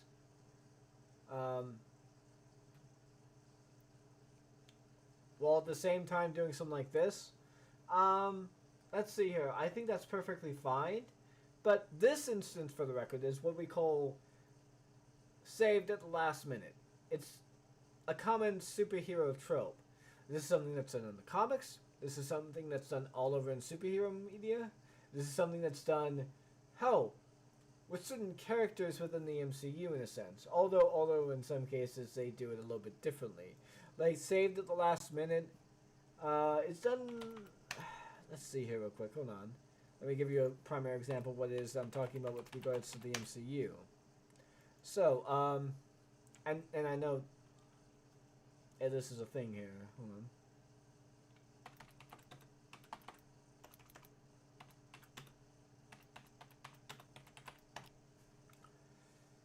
So, yeah.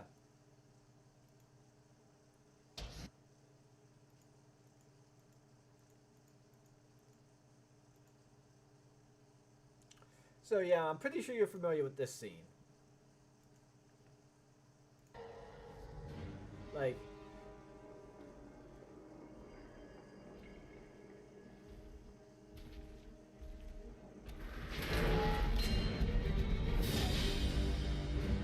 there are moments like that littered all throughout the MCU, for the record. And this is called saved at the last moment.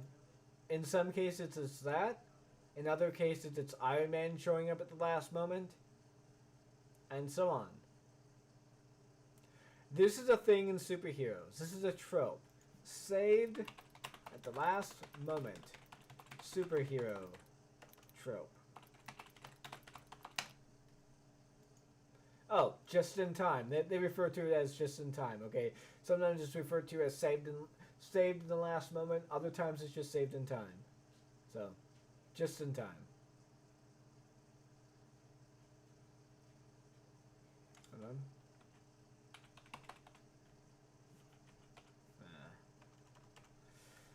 Yeah, so I think you should go ahead and probably just check this out. Like, here we go. Like, look at that. Comic strips. It's all over the place. Quite a few entries here, as you might imagine.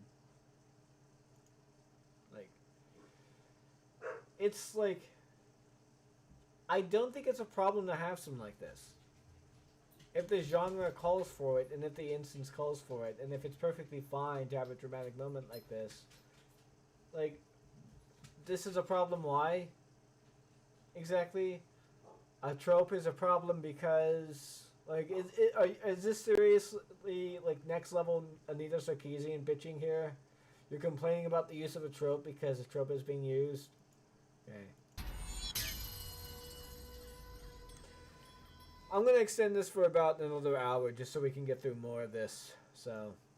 And tanks headbutts from fucking Superman. Wait, she moves what? at the speed of sound and tanks headbutts from fucking Superman. You show a clip of her getting headbutted by Superman, and she is knocked the fuck out. Like, I'm sorry, what? Like, you talking about this?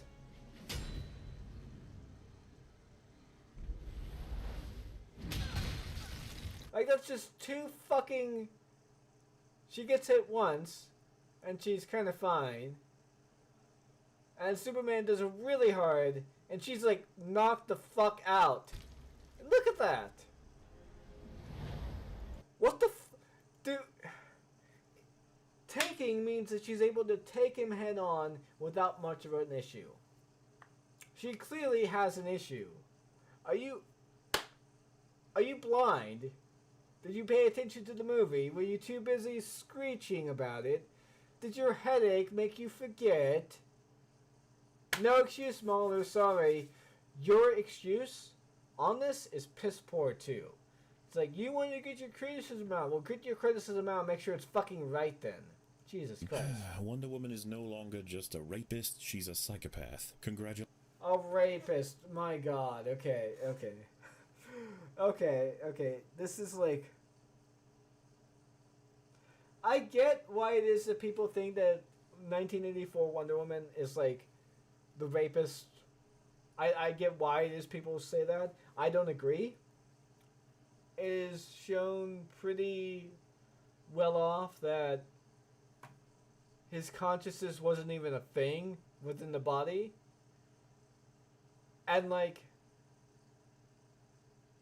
this wasn't even a thing that was talked about when, and by the way, I gotta stress this here. In the movie that I mentioned that was apparently like referenced, if you would, that Patty Jenkins took that from, it's also the white man's ghost possessing a black woman's body to be able to fuck his wife, or his, like, ex-wife, I guess, now that he's dead. But it was done with her permission, too. But still, a white man using a black woman's body. Pretty fucking weird, right? Like, that's, like, pretty like, I'm sorry. That is weirder. And that's something we're probably gonna criticize. But the thing about that is that, like, do we even know that he was, like, really raped? I mean, hot take here, maybe he actually wanted to fuck Wonder Woman. Maybe he was, like, hoping that would happen if he was, like, around. But again, like I said, there's no indication that his consciousness was even there. I think you're just, like, wanting to bitch about shit just to bitch about it rather than taking legitimate concerns with the movie. Like how Wonder Woman 1984 was more cartoonish and didn't fit in with the rest of the Snyderverse and had, like, was breaking away from continuity way too much to actually be taken seriously. And that the messaging, while I get the messaging was really ham-fisted, it didn't really help itself in the fact that, like, the villain that was apparently supposed to be Maxwell Lord wasn't a proper villain. Like, in fact, if you think about it, there isn't really a proper villain in 1984 at all. And that is kind of to its detriment. I did like that fact. That was something I did like about the movie, but that is to its detriment. Let's be perfectly clear here. But hey, this is using your fucking standard. This is something you have to understand about movies. That if you make a mistake in your analysis, people are going to call you out on it. And sometimes you actually have to represent what's within the context of the movie and what's within the proper context of how to view and interpret some of these characters. You don't seem to have that proper context or any of that consideration. Like, sometimes, I don't know, sometimes your inability to take a universe, the logic of the universe is really showing, because now you're just, like, trying to take our morals and our precepts and our ideas and simply, like, what if Wonder Woman was in our world? Well, she's not in our world. She's in the DC world. And in the DC world, we have to take their reactions in their context within that regard. I mean, for fuck's sake. Like I said, this, like... Congratulations. Her characterization in this movie is fucking embarrassing. When looking strictly at her actions, she's joined the ranks of some of the most reckless heroes. Heroes that are in the job for the appreciation, but... Wait a second. Reckless heroes? You mean the, Are you seriously bitching about the Zod Superman fight? The fight where in which Superman is not only not in his prime, not experienced, and is fighting someone who is a lifetime's worth of experience in not only combat but also general work. And there are times where he literally tries to take the fight out of Metropolis, but Zod just brings her right back into it. Remember the satellite scene? Do you remember the time in which he's literally just... He punches Zod so hard he just flies a couple of times? That's him trying to punch him out of the fucking city. Like, this is him quite literally going back in re-entry.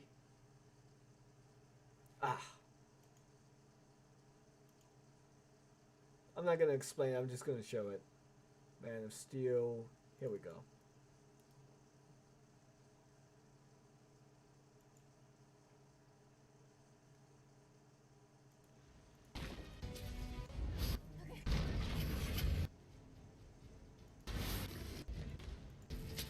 I'm going you. Alright. Red.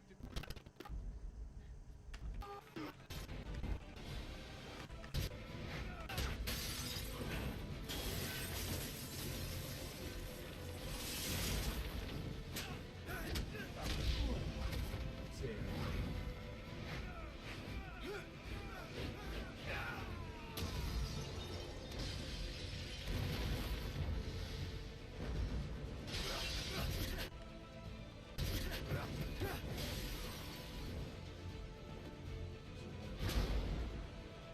Okay, so Zod throws him that way.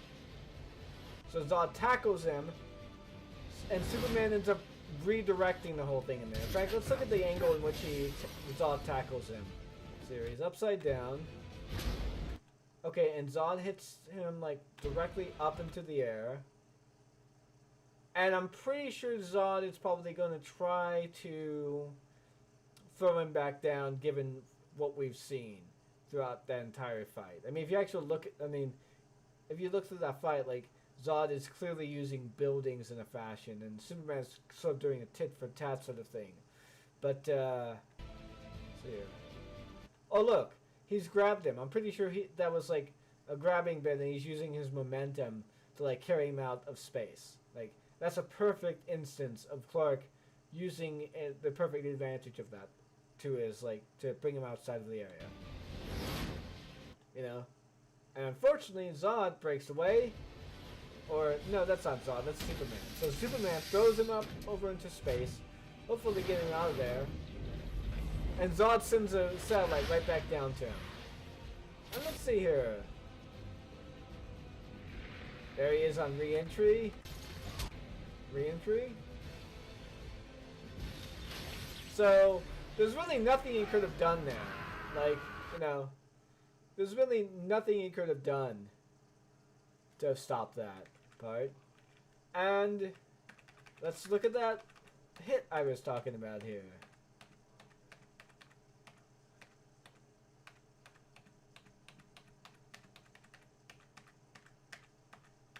So yeah, here we go. Okay. So, there he goes. He realizes he's gaining more power as time goes by. So he just tackles him. Just... Okay. Okay. Flings him over there. See? Zod catches himself. And then he flies off to the side.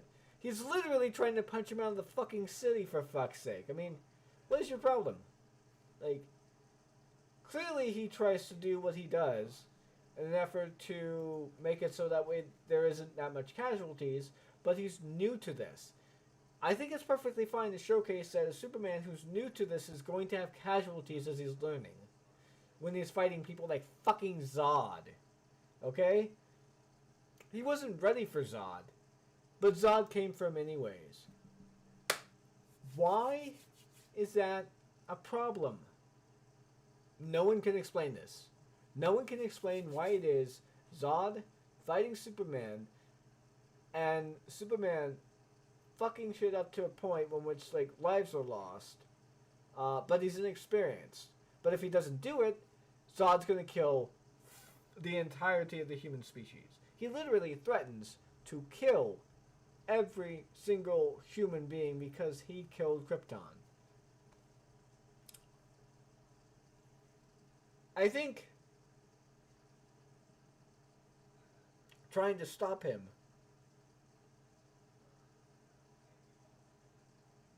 in a sense, and then being forced into the situation that he was,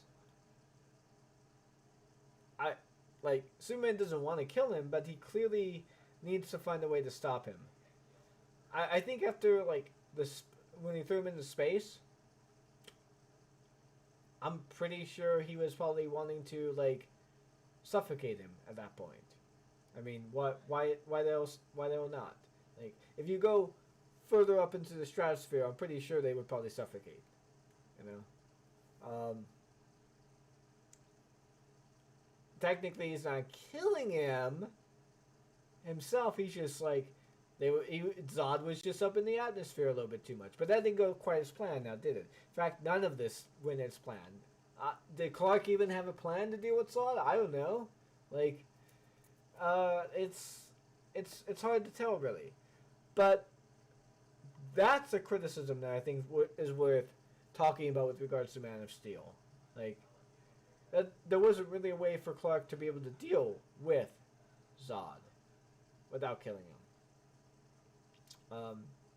And, like, it's not reckless to try to stop someone like Zod without killing him. It's like, what? Did you want him to kill? Did you want him to snap his neck earlier? What's the criticism here? Well, like, he either kills Zod then and there, in which case you bitch and moan and whine that he shouldn't kill, or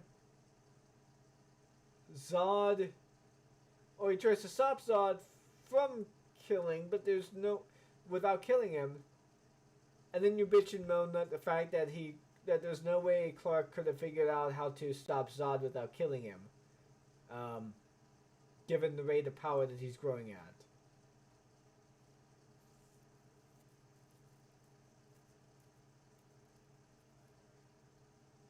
Like, it's hard to take you seriously when you seem to want to bitch for the bitching's sake. The ranks of some of the most reckless heroes. Heroes that are in the job for the appreciation, but scenes that are specific for telling us who she is are essentially non-existent. I lost someone I loved once. No, you lost him twice. I shot myself. This movie was made before Patty Jenkins, 1984, Wonder Woman. There was no way for him to edit this to make that in continuity with that film, because there was no way to engage in reshoots in that sense, because he only could shoot 10 minutes of footage and had to take a pay cut I mentioned this in the last one. Why the fuck is this being put forth as an issue here? If anything, you should be bitching about continuity with Wonder Woman 1984. In fact, I'm kind of curious here, real quick. Let's see. If I remember correctly, I think that this is a line also in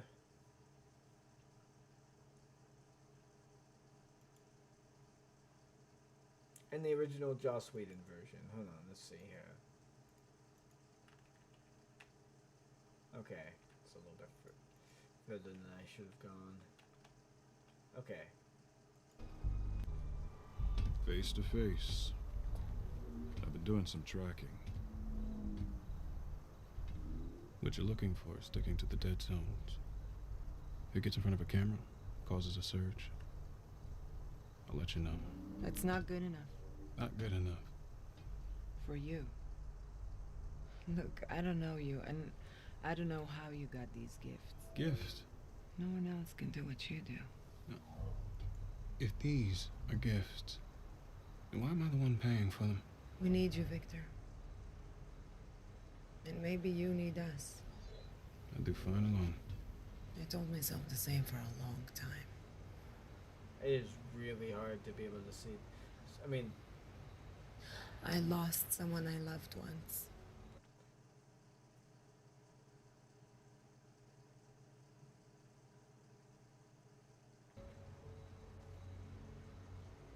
I shut myself off from everyone. But I had to learn to open back up again. The truth is, I'm still working. would you look at that? Joss Whedon's version has these same exact lines here. By the way, there were reshoots in there, in case you didn't notice. The hair changes from shot to shot. I'm not too sure if you noticed that. I mean,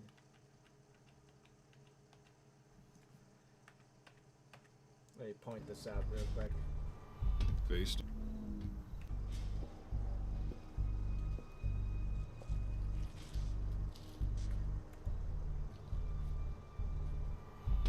to face.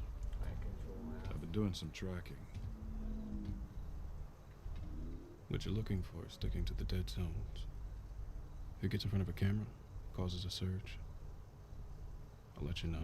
That's not good enough. Not good enough. For you.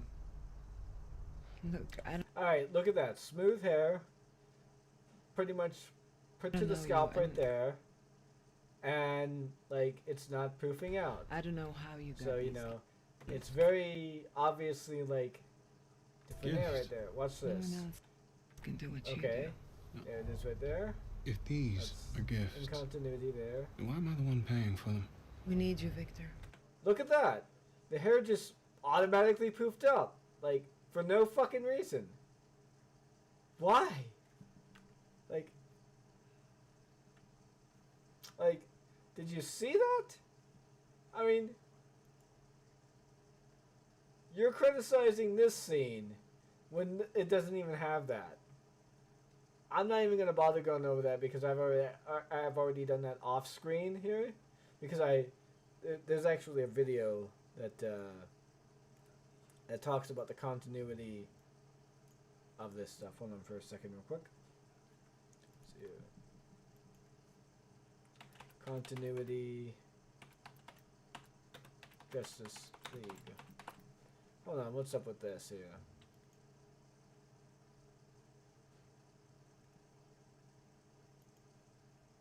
Oh, wow, my stream got suspended for policy violations. Like, what the fuck? Huh. Weird. Well, like, I had no notification from that on that. Huh.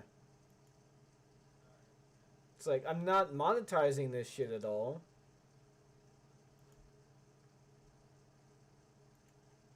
Why the fuck is this stream like paused? Like, what happened?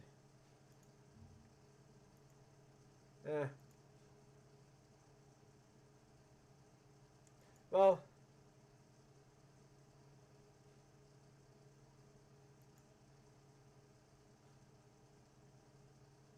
Ranks of some of the most reckless heroes. Heroes. I shut myself off from everyone.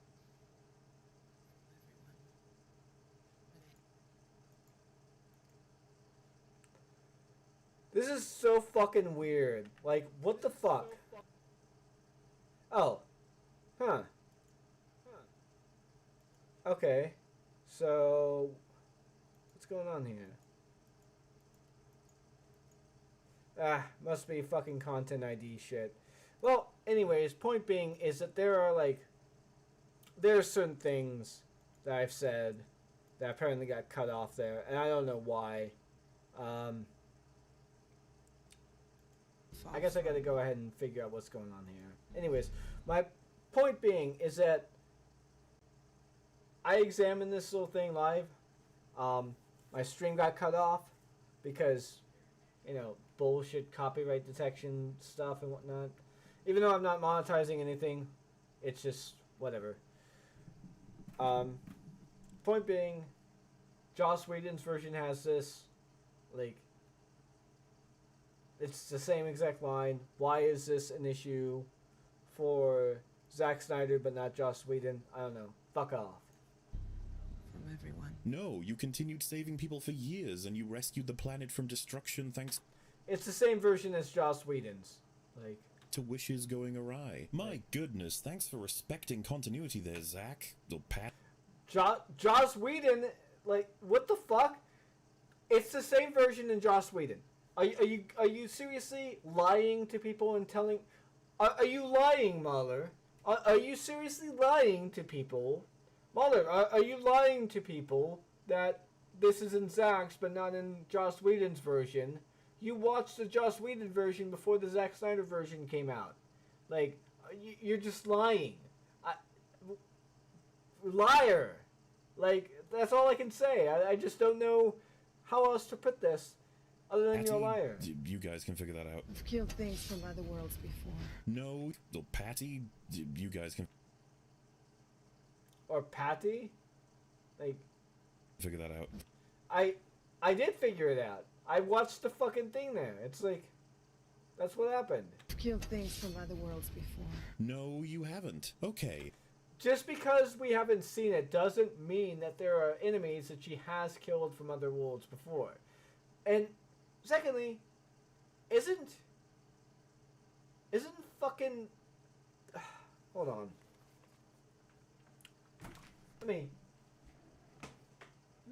No, I don't have to get up to get it.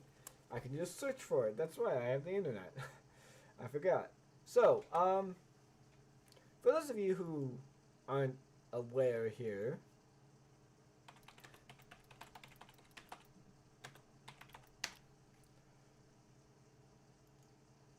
this is the map of the multiverse in DC. This multiverse map shows us where the various different deities are supposed to be at. Let's see here. And the Wonder Woman's deities are here. Skyland. These are the home to the various different mythical pantheons and deities of various different realms. Specifically,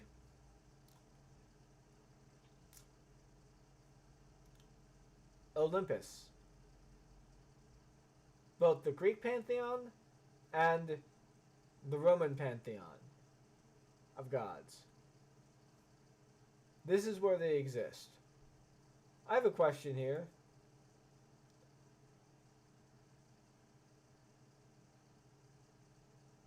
Why the fuck are you not including areas in this? Are you just ignorant of the DC of how the DC multiverse works, about where the various different deities reside and come from in relation to the various different of the various different heroes of the he. That's, are you just not aware of how the multiverse works in relation to the deities that exist within the DC universe? Like they don't the deities don't exist in physical planes of existences. They exist in platonic realms. That's how the deities in DC sort of work. That's why it is that all the deities in the DC universe are literally all the world's religions. Like Christianity, Islam, Hinduism, Buddhism, Hawaiian mythology, Greek mythology, Egyptian mythology, all of that stuff. All of it's real. All of the gods, all of the deities in our universe actually exist within DC. They all exist. And yes, Christianity is one of them. That is a thing. Like, I get that you're not familiar with the DC universe, and that's fine. But the very least you could do with Zack Snyder is look this shit up and actually look up some videos on this. I mean, there are explanations about this on the internet that you can refer to, and you can actually not be ignorant in this sense and look at the source material. But hell, we're only talking about adaptations. I mean, we're only talking about references. We're only talking about doing fucking research. I mean, I'm sorry, what didn't you advocate that people should do their research when they're trying to make their points and argue for the merits of certain films? You're literally making a point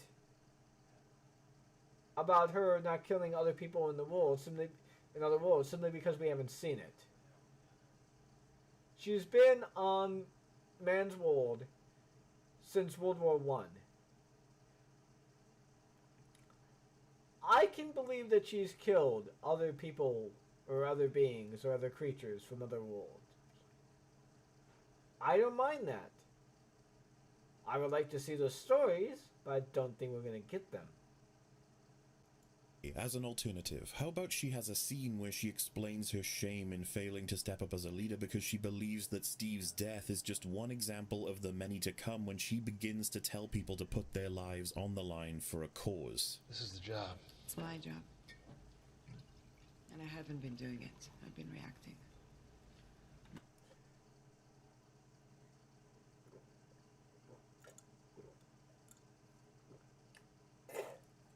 Okay. You're complaining about what exactly here? Why? My goodness, thanks for respecting continuity there, Zach. Or Patty, you guys can figure that out. I've killed things from other worlds before. No, you haven't. Okay, as an alternative, how about she has a scene where she explains her shame in failing to step up as a leader because she believes that Steve's death is just one example of the many to come when she begins to tell people to put their lives on the line for a cause. This is the job. It's my job. And I haven't been doing it. I've been reacting. Not leading. To step into the light and to say to people, this is worth your life. They're all Steve Trevor. But she knows she has to step up because her team member is mortal and he can't lead forever. You could have this scene double up as her having concern for a team member's health that shows his position in the battle, prompting her to express through action and dialogue that she cares for the team on a personal level, life on a macro level, and balancing the responsibility of taking care of this world instead of reminiscing on that Chris cock. This conversation could get started because she notices Bruce isn't well, like I said before, that's still within the Whedon version. She's still pining after Chris in the Whedon version. I don't reminiscing on issue that here. battle, again reinforcing that she keeps an eye on this sort of stuff. Maybe if we could drop a scene like that, conversation could get started because she notices Bruce isn't fully recovered from the battle, again reinforcing that she keeps an eye on this sort of stuff. Maybe if we could drop a scene like that into the movie, we could improve it somewhat. Speaking of Batman, his lack of superpowers. Okay, first of all, let's go ahead and take a look at that scene real quick here.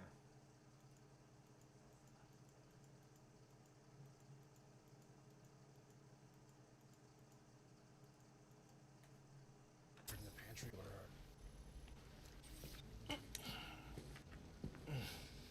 Wait. Let me. Trade. And bringing in Lois Lane? Remember what you told me about Hart in the hangar? I bet you thought I wasn't listening. Thank you. Okay, I'm not too sure if like it's just me or not, but Ben Affleck looks really fucking fat in this particular version. I mean, he doesn't even look like he's in very good enough shape in here at all. Like, and this is one of the reshoots, by the way, that he ended up doing. Hold on for a second. Let me just make sure something's going on here real quick. Ah, I see. Stream is getting paused again.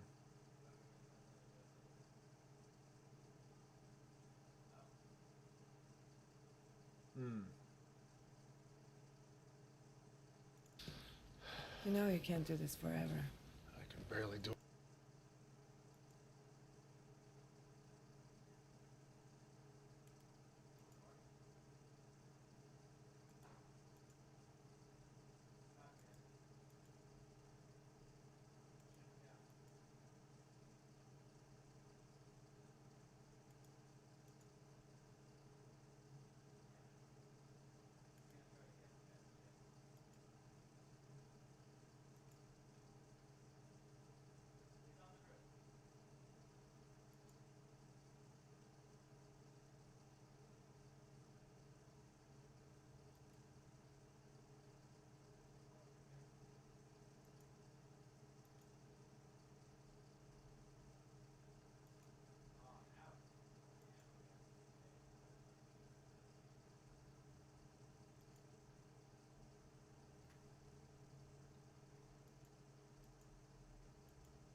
Okay. Alright, yeah, now I get it. Okay, so I can't really look at any particular scenes of what's going on here. With regards to the Joss Whedon version, with regards to like the Justice League or whatever. Or the Justice League, as I'm going to call it here. So, I'm just going to go ahead and give Mauler the benefit of the doubt. I'm going to have to go ahead and watch this whole scene on beforehand and say, yeah, the interaction was nice, and I don't really remember that I found any problem with it. But the problem is that the scene is out of continuity. Batman looks really fat and overweight because, like, Batman doesn't really look like he's really kept up his training at all within that scene magically for some reason. What the fuck? Oh. Okay. Scene like that into the movie. Magically or whatever, he looks quite a bit chubby in a sense. And not only that, like, the motivation for her to, like, be in that fashion doesn't really make much sense at all. Especially unless you're trying to, like, push... What was it again? Oh, yeah, I'm trying to remember my criticisms of this scene here. So, one of the criticisms of this scene, though, is that it puts more of an emphasis of the story on Diana and Bruce and less of an emphasis on the new recruits being Cyborg and Flash, which Cyborg is supposed to be the heart of the entirety of the Justice League movie. Adding these scenes literally ends up removing the emphasis on that. So that's point one. Point two is that you have a cat sort of interacting around. Point two, and this is a little bit of an issue that I tend to have here. Why do we need this kind of development for Diana? Why is this necessary? This is meant to pad out the runtime of the movie, in all honesty. From what I can recall, and again I'd have to like check it again just to make sure, this doesn't really have any backing as to why this interaction is happening, other than trying to push a romance for Bruce and Diana. Which is fine, but this is not the DCAU. In fact, Bruce and Diana getting together would not really be a thing in this version. It wouldn't make any sense, given the storyline that we know for Zack Snyder, and the outline of what he was intending. Actually derails quite a bit of what's going on here. And like, again, it's a nice scene, and it adds some characterization in a sense, but a lot of the scene is telling and not showing. Like, a lot of this is a conversation, quite literally meant to tell us things that we kind of already knew about Diana to a large extent from the first movie. So you're just retreading ground, which ground did not need to be treaded. So that's also another problem there. And like, why exactly does this add characterization? Other than like, okay, we get it. Diana is like a caring and thoughtful person. We know that from Wonder Woman 1. Do we seriously need to focus on her and not Cyborg and Flash at all? Like, why cut them out? And secondly, why play off Flash as like a useless fucking hero? Like, this is something I don't get here. Flash is played off as a joke of a hero that he's useless, that his only power is being able to move really fast. Why? In fact, was it the only time that Barry really shows himself as lacking in some degree is when he trips and falls. We could improve it somewhat. Speaking of Batman, his lack of superpowers puts him in a far more vulnerable state. Wonder Woman could even correct his shoulder while talking to him about having brought in Lois Lane. 3 things at once. He and Wonder Woman have a stronger friendship developing. You make it through tonight, you can stay in the shadows forever, dress up like a bat. I won't even sue. If we get through the night. He, unlike the others, can't tank significant hits, humanizing him and reminding the audience of the sacrifice he makes. And finally, that Lois Lane was brought in by Bruce. Superman is wearing armor. Armor like that would significantly pad him and wouldn't have created such a huge amount of an injury. First point. Second point. We don't need to be reminded that Batman is human, because we know he's human. Like, well, what is this nonsense saying that we have to be reminded that there are superheroes who don't have powers are actually human? Everyone knows who Batman is. Nobody needs that fucking characterization. Like, Batman is basically about as ubiquitous at this point as Mickey fucking Mouse around the world. like, DC has made it very, very clear that Batman is human. On a number of stories, on a number of occasions, the breaking of the bat, fucking death in the family. Like, there are just so many moments in which he is literally giving philanthropic efforts to give to the city to make it better, even though he does it throughout his entire life and never really does. Gotham simply remains the same.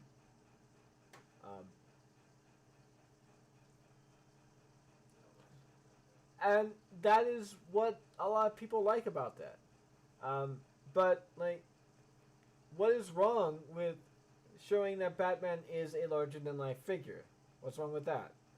There's really nothing wrong with it in my eyes, unless you just want to have, like, your superheroes be absolutely relatable in every particular way, which, like, DC superheroes are not meant to be relatable in the sense that they're human. They're meant to be relatable in the sense that they're ideals that we strive to, or that they embody ideas that we strive to have and strive to live up to, and we strive to engage with.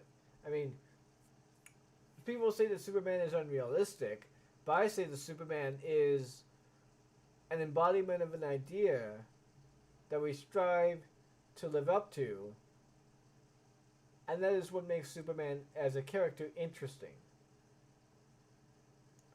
Now, you may find that as boring, you may find that unrelatable,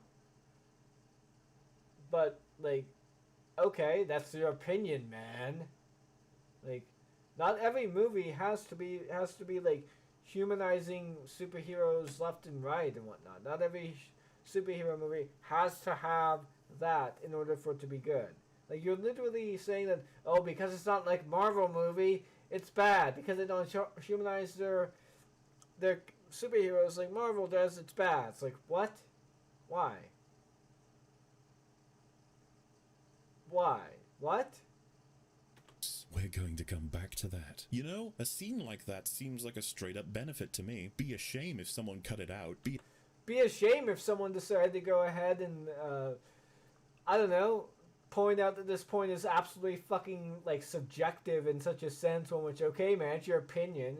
It's like, it's great that you have that opinion, but I don't care.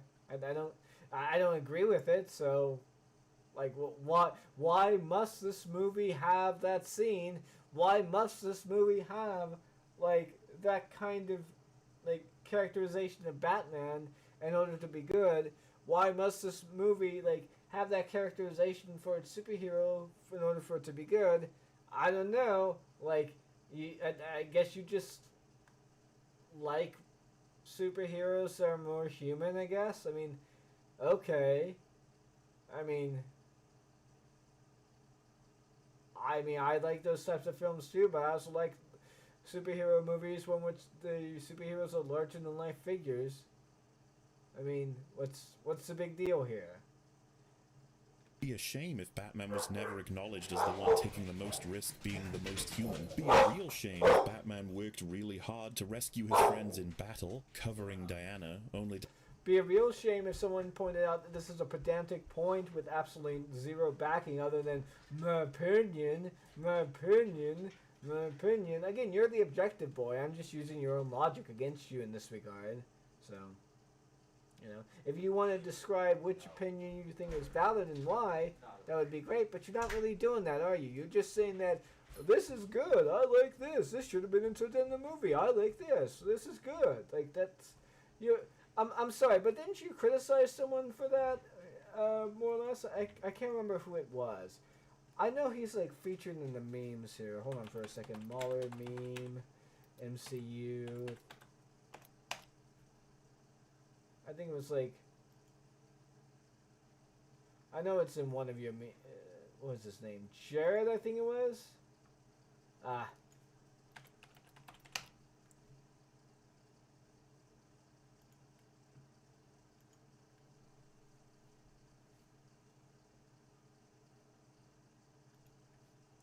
Oh yeah, TLJ is... Let's see here. I believe one of the thing was you're insane. Yeah, that's what it was.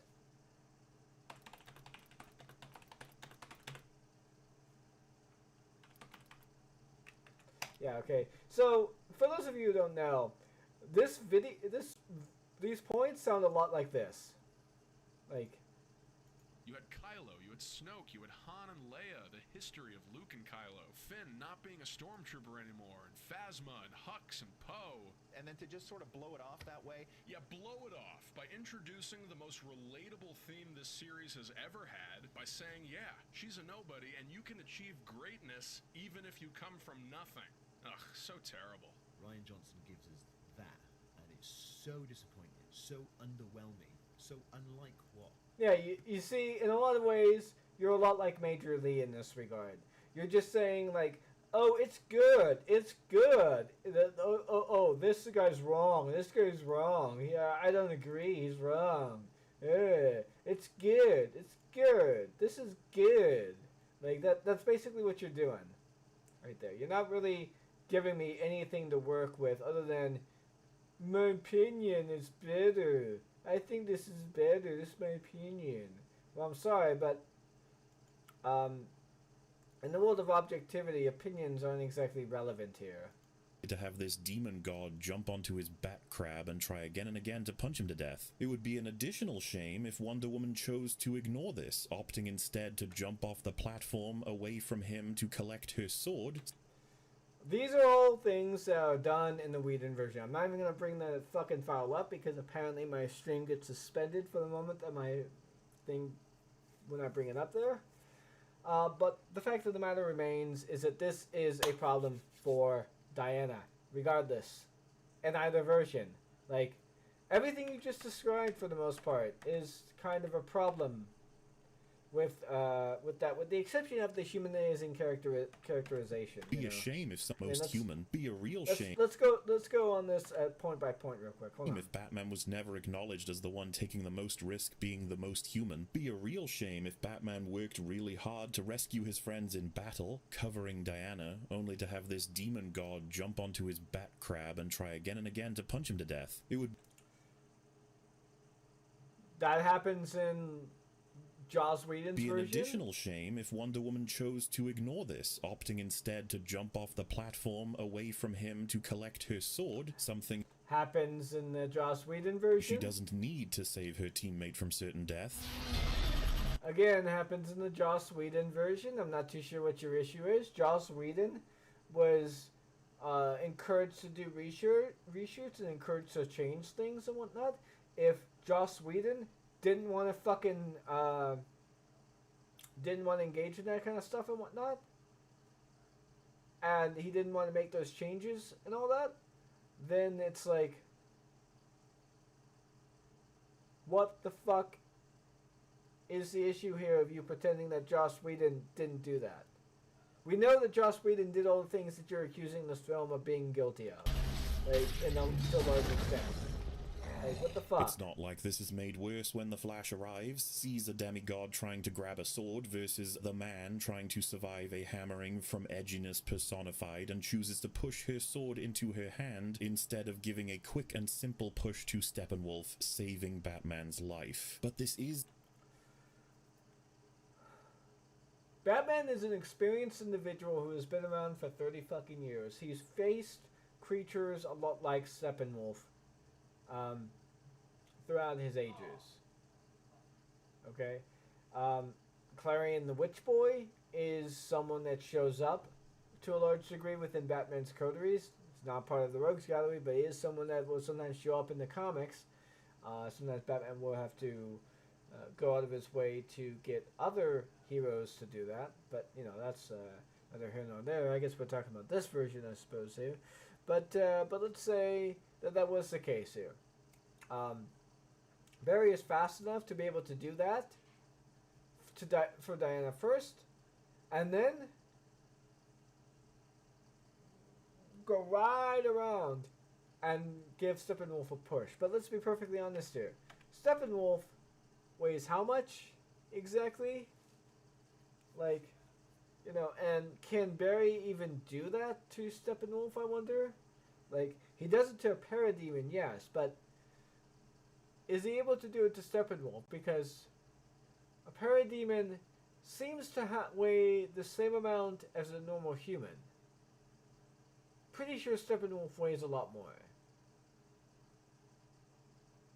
I mean, I'm just saying that, judging by the fact that he fought Diana to a large degree and wasn't being thrown back like a fucking ragdoll, you know? So yeah. From edginess personified and chooses to push her sword into her. But this is a fair point if you don't consider those issues as well. Her hand instead of giving a quick and simple push to Steppenwolf, saving Batman's life. But this is in character, you see. The Flash has a crush on Wonder Woman, and he even has a moment where he listens to the commands Bruce is giving and watches him get attacked, fucked over if you will, but opts to ignore him. I'll make sure these things follow me.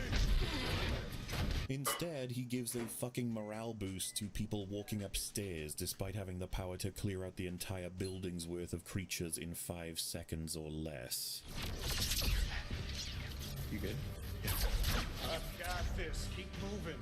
Fucking worthless idiot. Can you help the one person on your team who is actually at risk of dying? I mean, it's not like Batman does everything for this fucking team without a modicum of respect. I mean, it's not... I'm waiting to hear the point why it is that Barry should have done that.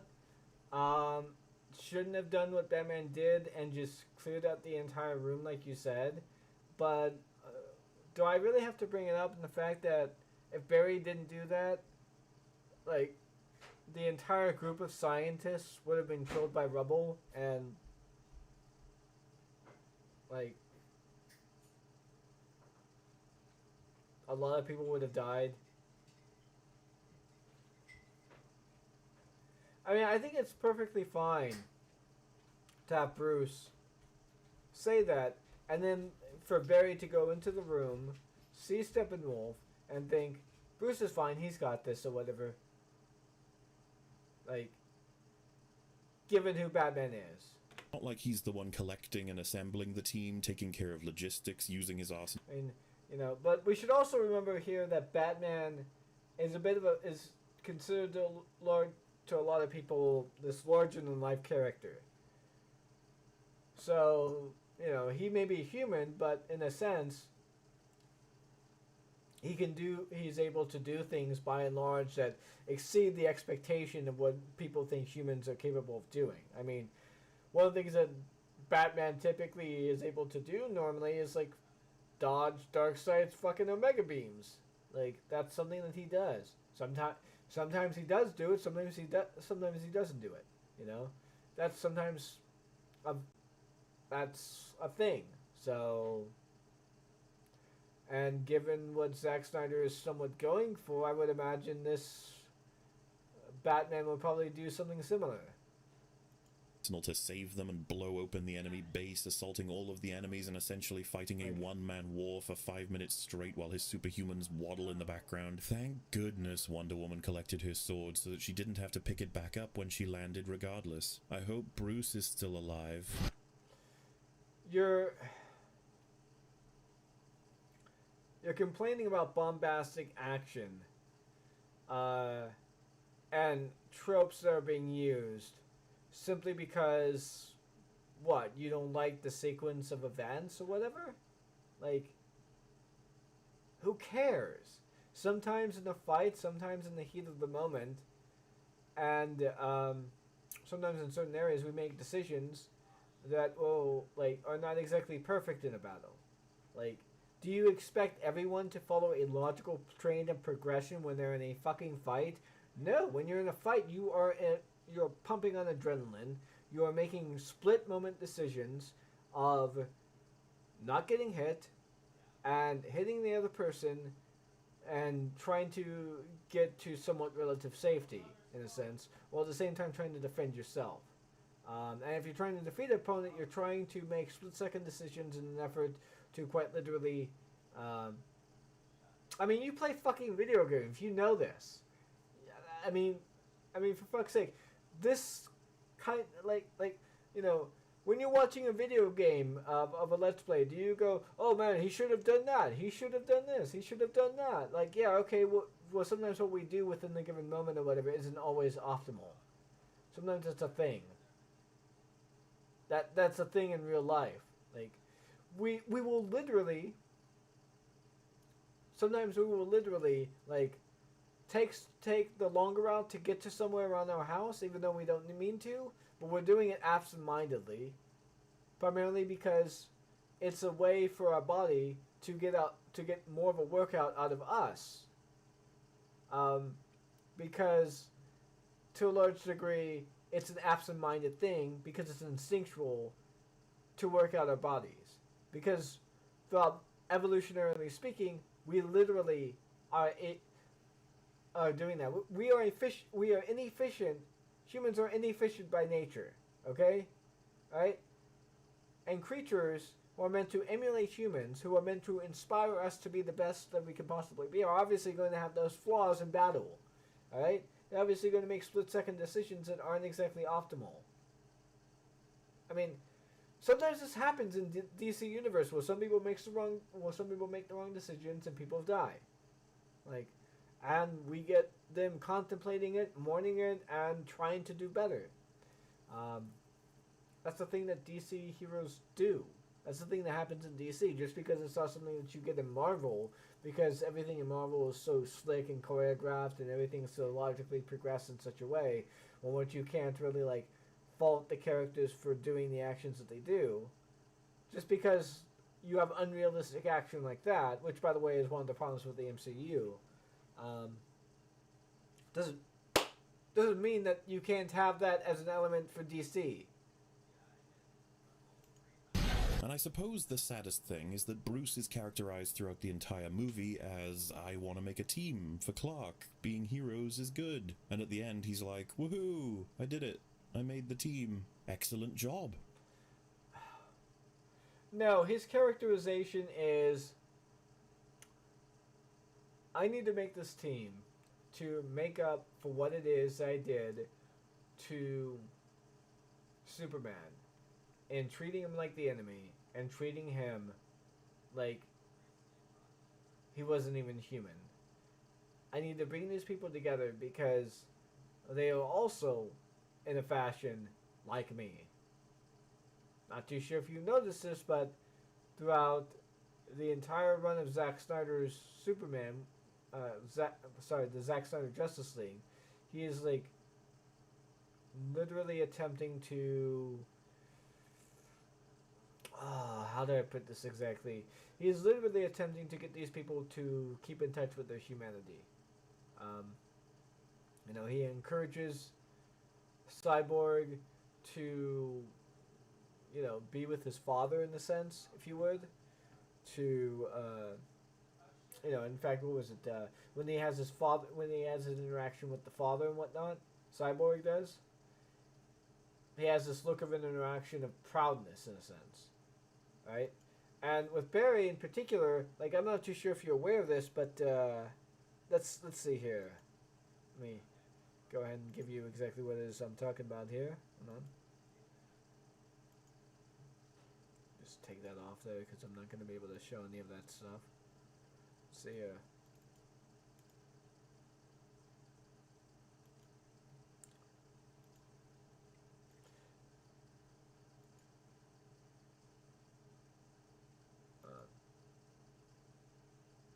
I'm just making sure the Putin bot, get rid of the Putin bot.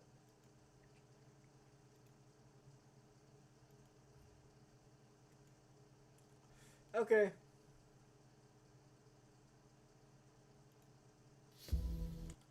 See here.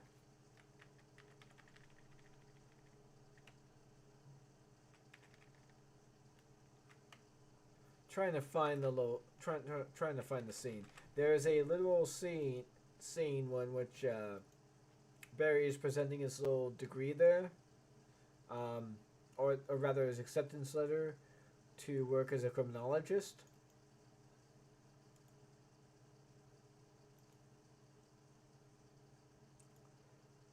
And there's an indication I mean, there's a seal there that you obviously might have missed. Don't need the sound really for this at all. Okay. Ah, okay, alright. So let's see here. Alright, so not too sure if you're noticing this at all. But let's see, let's go ahead and get a view of this real quick.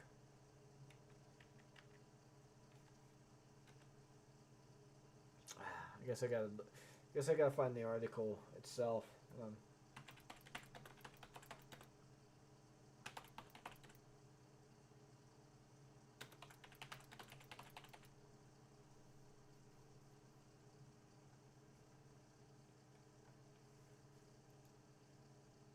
Snyder.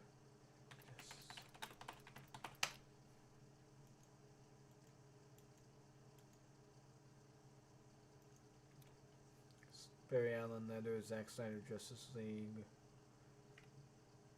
Yeah. Must have been a video then. Anyways, it was a while back ago. I watched this video. I'll see if I can try and find it later, because honestly I'm getting to a point in which I'm probably going to be ending the stream here. Because this is getting tedious. This letter is actually a recommendation from... contains information of recommendation from Bruce Wayne. Hold on. Let's see here. If it mentions it. I run for more. God help us. The now is you. What? It's actually the worst job you can get in a crime lab, but my foot's in the door. This is like a job. Job. Wait, hold on. It's actually the worst job. Central City Police Department. You can get in a crime lab, but Trying to... Let's see if we can go ahead and zoom in here real quick.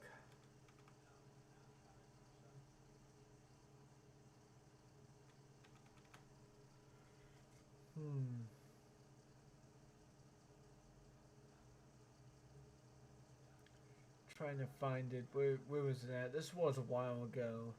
I'm able to make out some of the words here, so...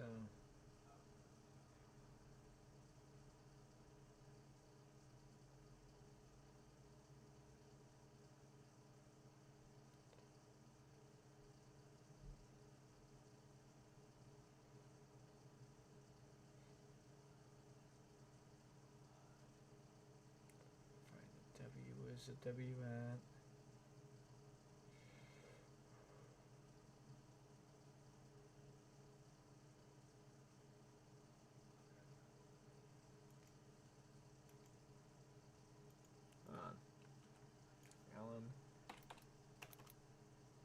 Letter of recommendation.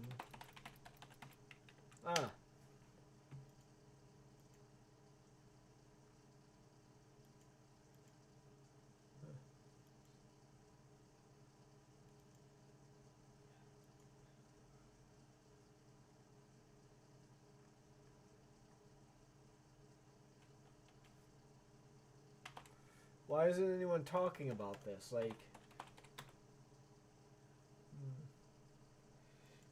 whatever.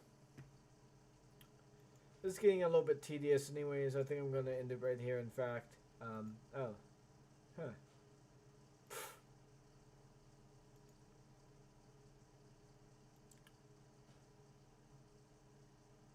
Would you look at that? Let's see here. Was it what I... Oh, okay, sorry. I thought my stream just, like, immediately stopped. Like, it was just suspended for some reason. Well. Yeah.